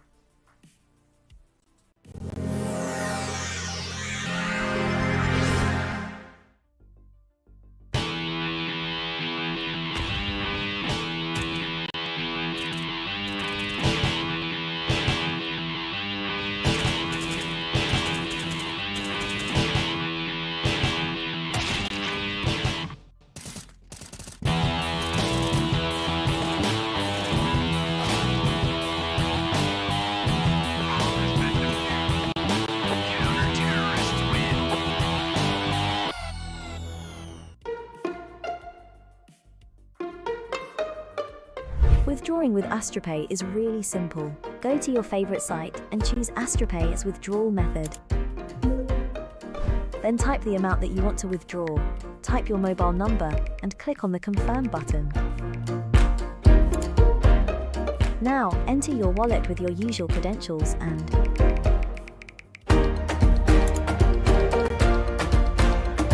your money is available in your wallet now. Decide if you want to extract money or buy on your favorite sites. Get the app in your favorite store or visit us at www.astropay.com.